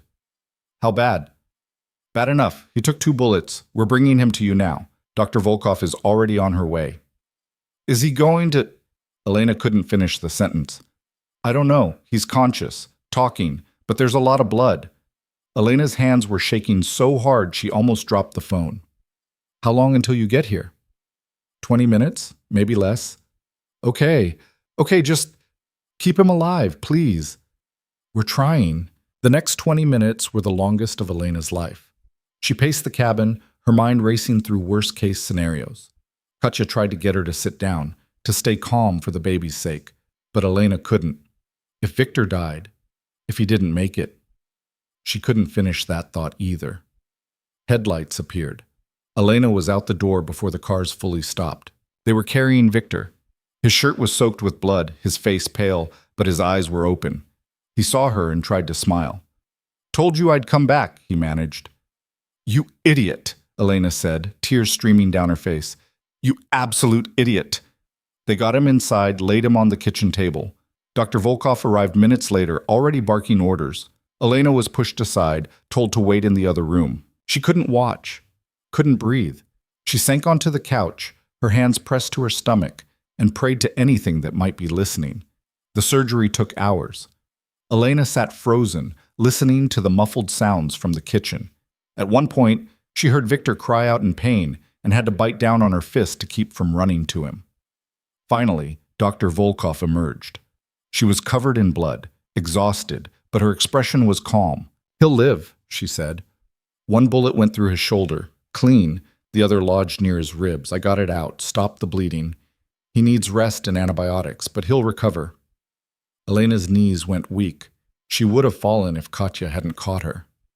Can I see him? She whispered. Yes, but he's sedated. He probably won't wake up for a few hours. Elena didn't care. She went into the kitchen where Victor lay on the table, now covered with clean sheets, bandages wrapped around his torso and shoulder. His breathing was steady, his face peaceful. She pulled a chair beside him and took his hand. You came back, she whispered. You stubborn, reckless man. You came back. She sat there all night, holding his hand, feeling the steady beat of his pulse against her fingers. Proof that he was alive, that they'd survived this. As dawn broke, Victor's eyes finally opened. He looked at her, disoriented. Hey, he said, his voice rough. Hey, yourself. Did we win? Elena laughed through her tears. You're asking me if you won while you're lying here shot twice? I need to know if it worked. Dmitri's dead. Your men are saying it was clean. No witnesses. His allies are scattered. Victor closed his eyes, relief washing over his face. Good. That's good. You could have died. But I didn't. Victor, I know. I'm sorry. But it's over now. We're safe. Elena wanted to yell at him, wanted to tell him how terrified she'd been, how she'd imagined a future without him and couldn't breathe through the panic. But instead, she leaned down and kissed him gently. Don't ever do that to me again, she whispered. I'll try. Not good enough. Victor's hand came up to cup her face. Then I promise. No more unnecessary risks. Not now. Not with you and the baby depending on me. That's better. He started to say something else, but a wave of pain crossed his face. Elena reached for the pain medication Dr. Volkov had left. Here, take this. Victor swallowed the pills, then settled back. Stay with me? Where else would I go? His hand found hers again. Within minutes, he was asleep. Elena sat there, watching him breathe, feeling their baby move inside her, and realized something that both terrified and comforted her. This was her life now. Not the life she'd chosen at 20, but the one she'd fought for, adapted to, claimed as her own. And she wouldn't trade it. Not for safety. Not for normalcy. Not for anything. Because somewhere in the chaos and violence and fear, she'd found something real. She'd found him. And he'd found her, and together they were building something worth protecting. Victor's recovery was slow and frustrating. He was the kind of man who hated being still, who needed to be moving, controlling, managing. Being confined to bed with 2 bullet wounds made him impossible. I need to check the supply routes, he'd say, trying to sit up. Elena would push him back down. Your men are handling it. They don't know the new protocols. Then they'll learn. You need to heal. Elena, no, doctor's orders.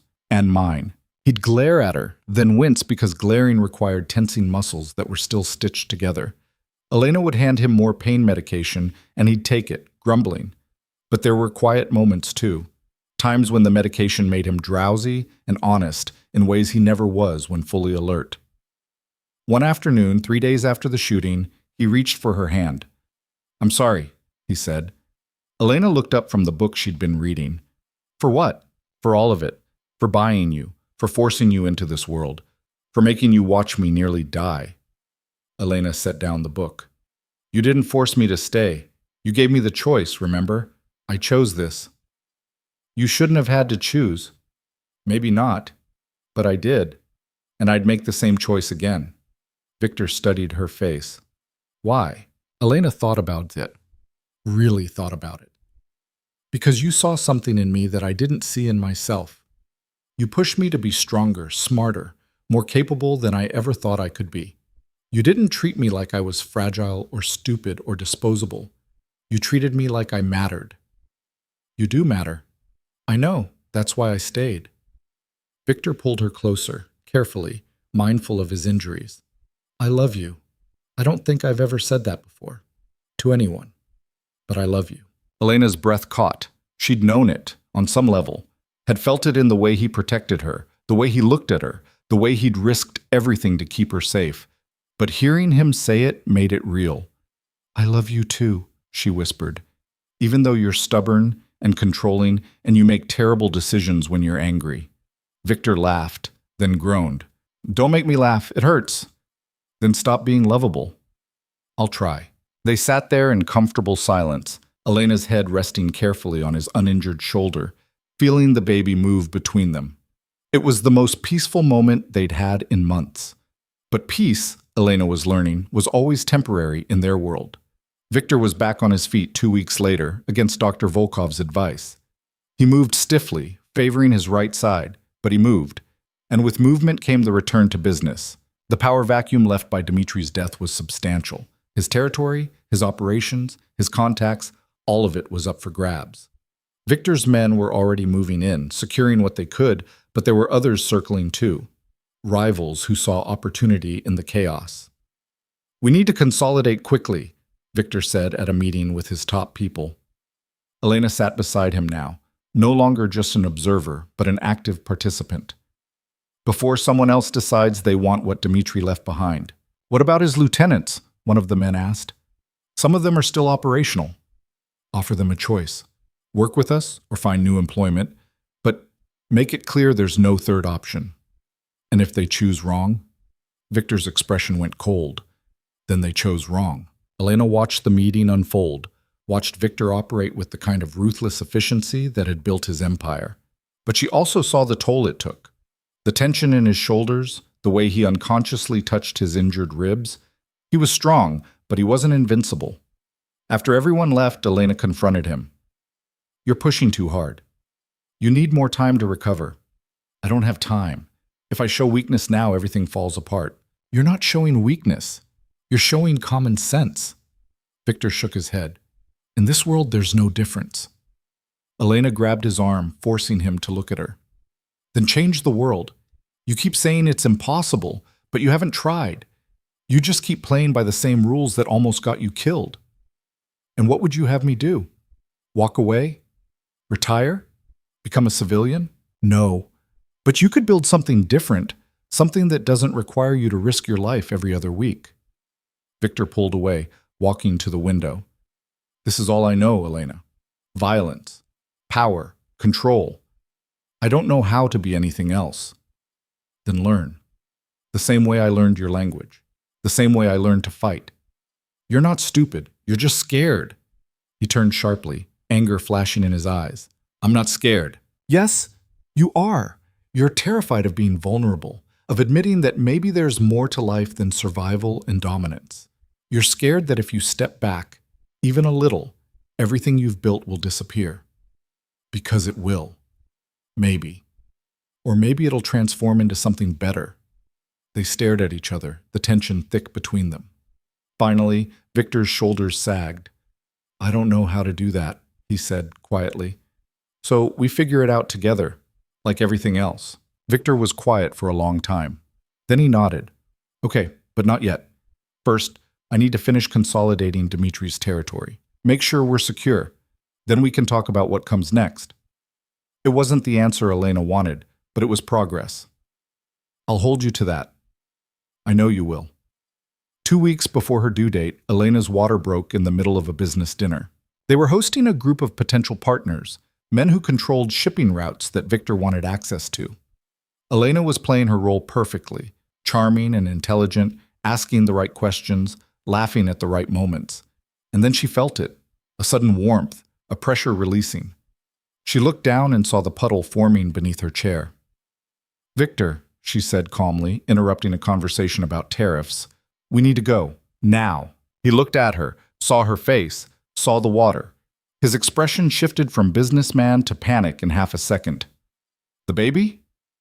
Yes. Victor was on his feet immediately. Gentlemen, we'll have to continue this another time. My wife is in labor. The men scrambled to their feet, offering congratulations and well wishes that Elena barely heard. Victor was already helping her up, his arm around her waist. Hospital or here? He asked as they headed for the car. Hospital. Dr. Volkov said. Elena gasped as a contraction hit, sharp and strong and nothing like the practice ones she'd been having. Oh, that's different. What's different? That actually hurt. Victor's face went pale. Okay, we're getting you to the hospital. The drive was a blur of contractions and breathing exercises, and Victor gripping her hand so hard she thought he might break it. When they arrived at the private hospital Dr. Volkov had arranged, there was already a team waiting. They got Elena into a room, into a gown, hooked up to monitors. The contractions were coming faster now, harder.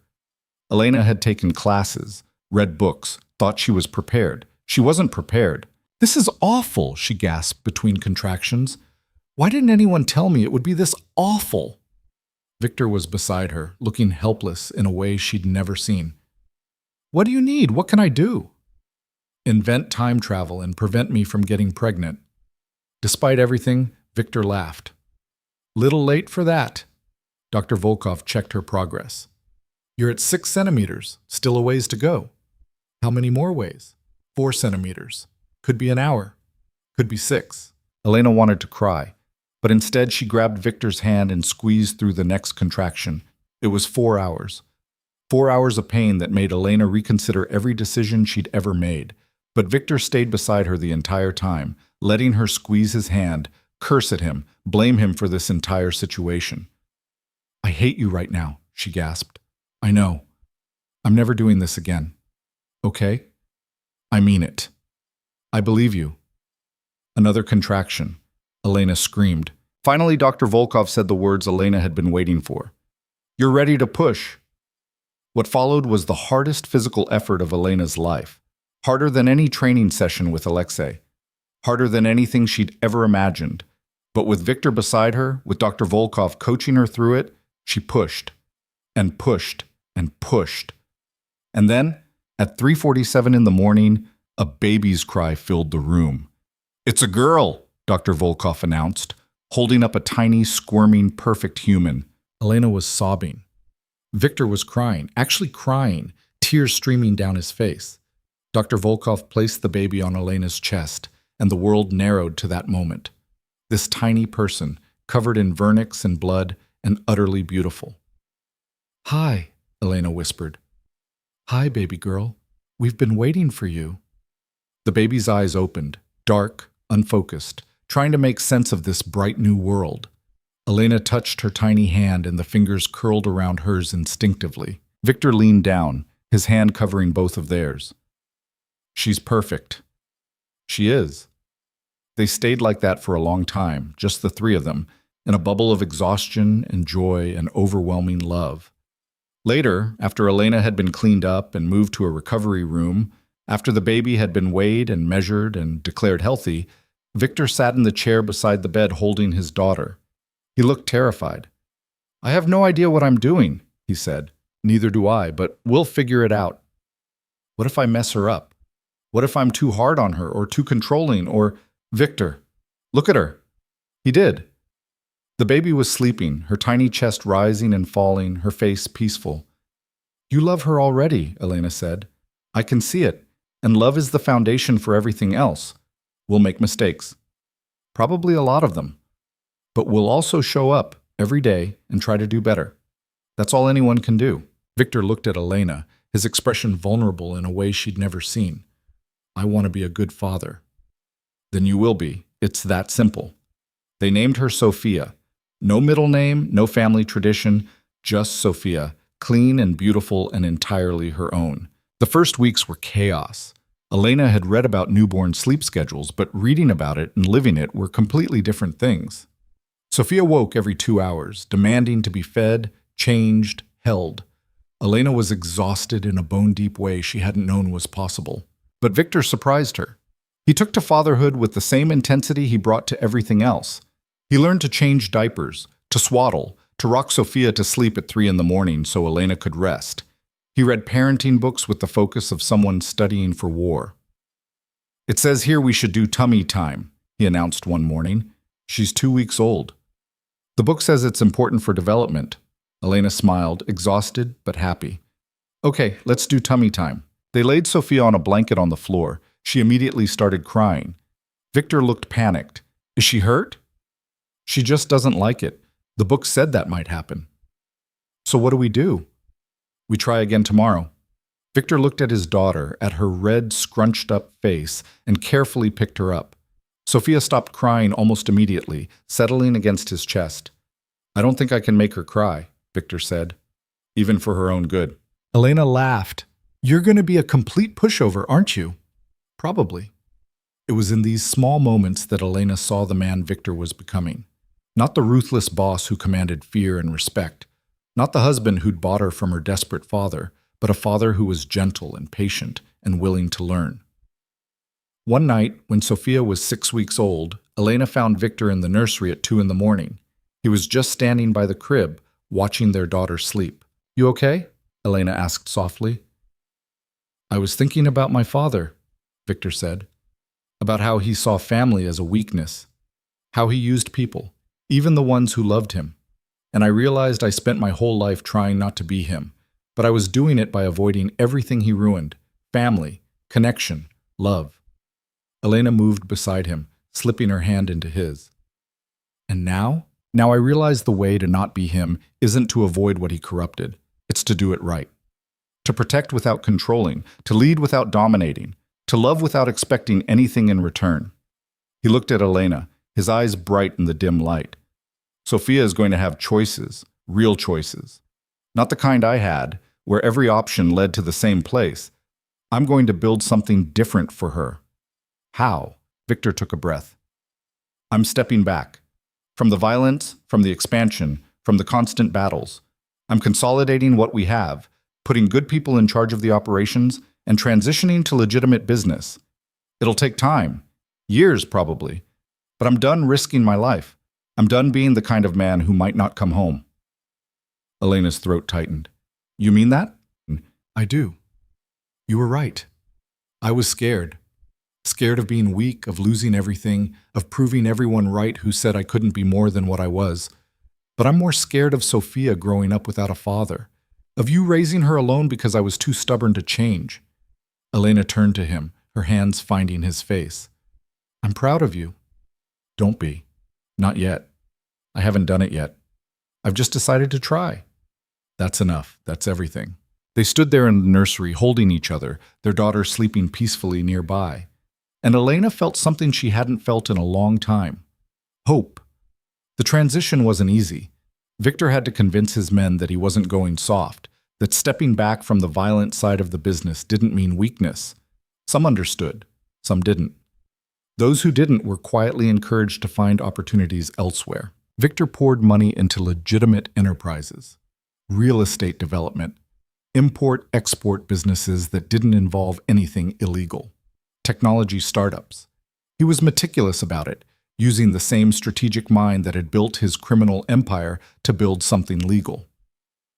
Elena worked beside him, not as an assistant, but as a partner.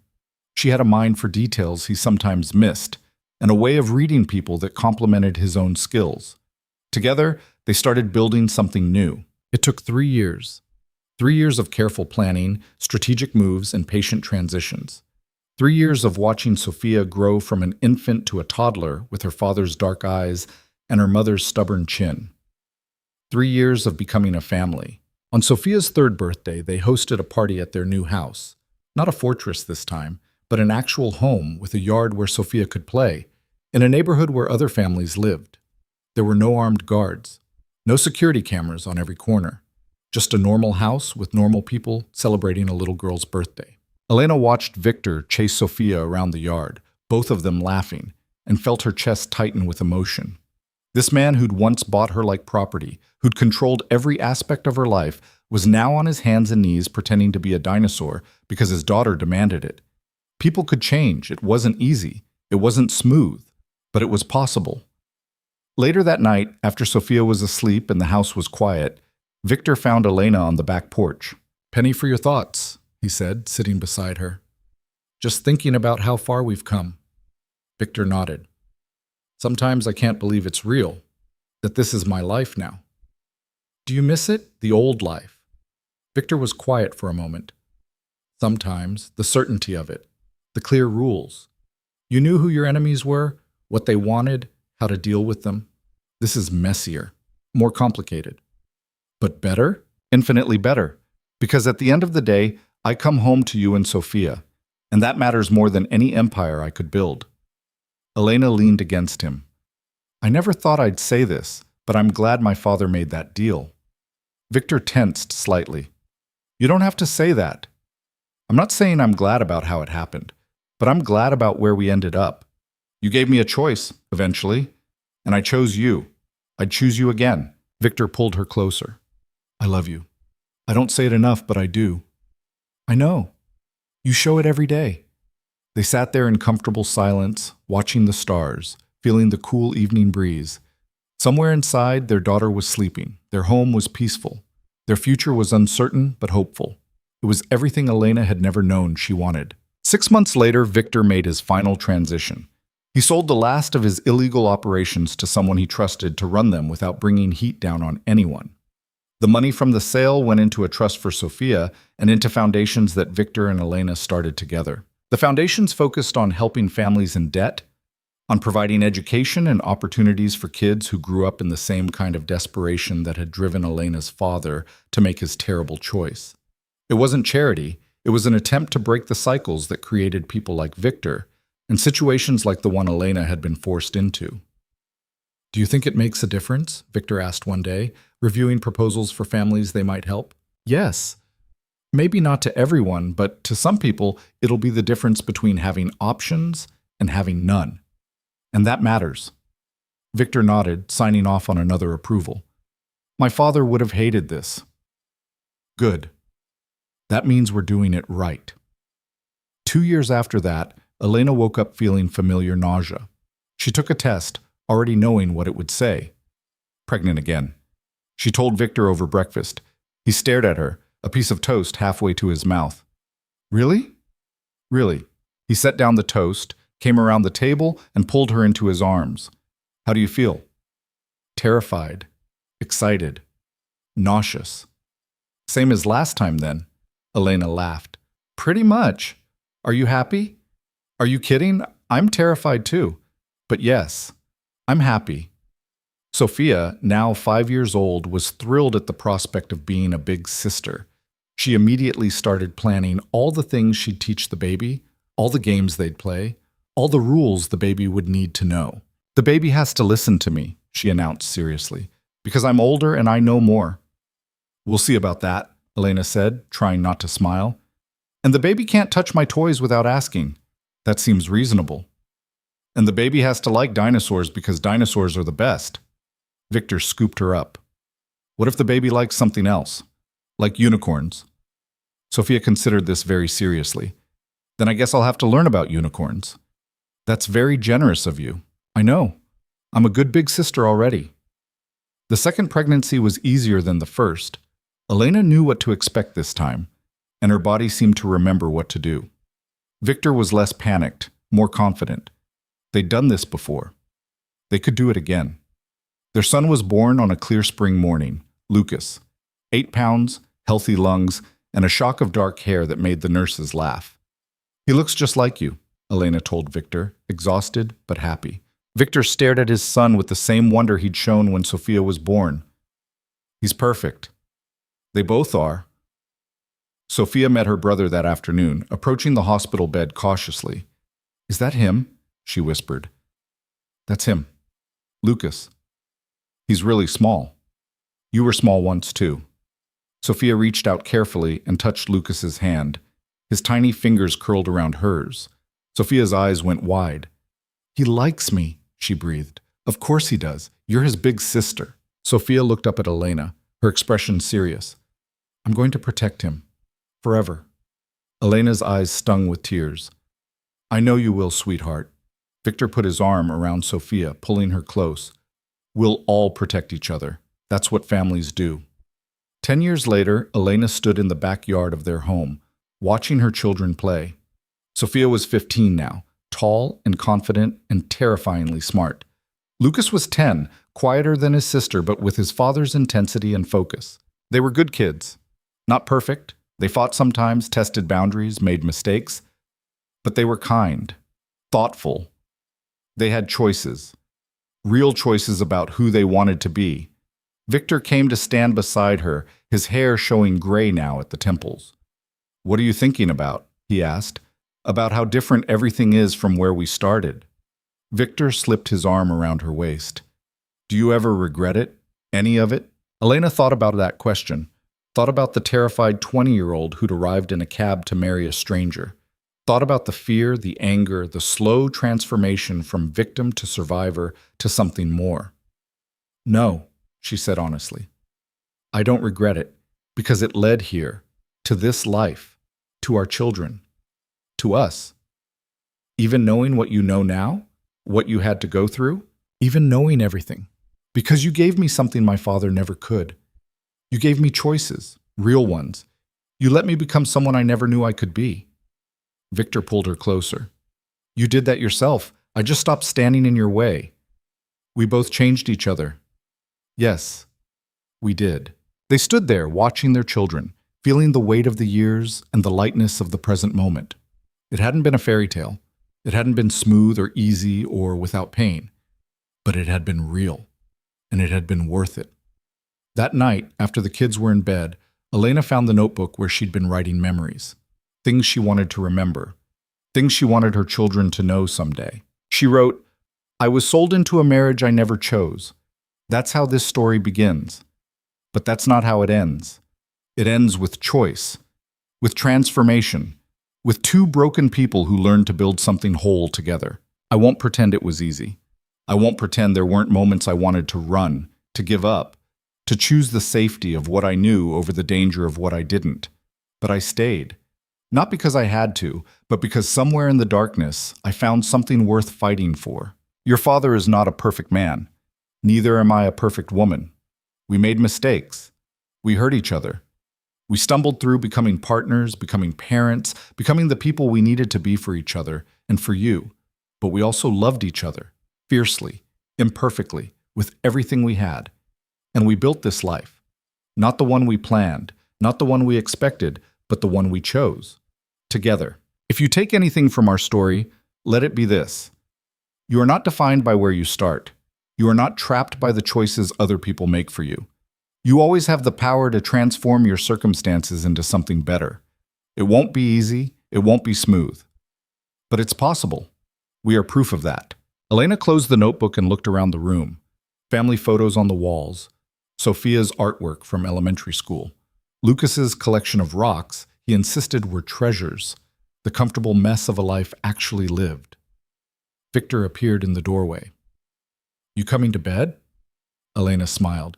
Yeah, I'm coming. She stood, taking one last look at the notebook, then followed her husband upstairs. Outside, the world kept turning. But inside these walls, in this life they'd built from the ruins of a forced beginning, there was peace. Not perfect peace, not uncomplicated peace, but the kind that came from knowing you'd survived the worst and found your way through to something real. And in the end, that was everything.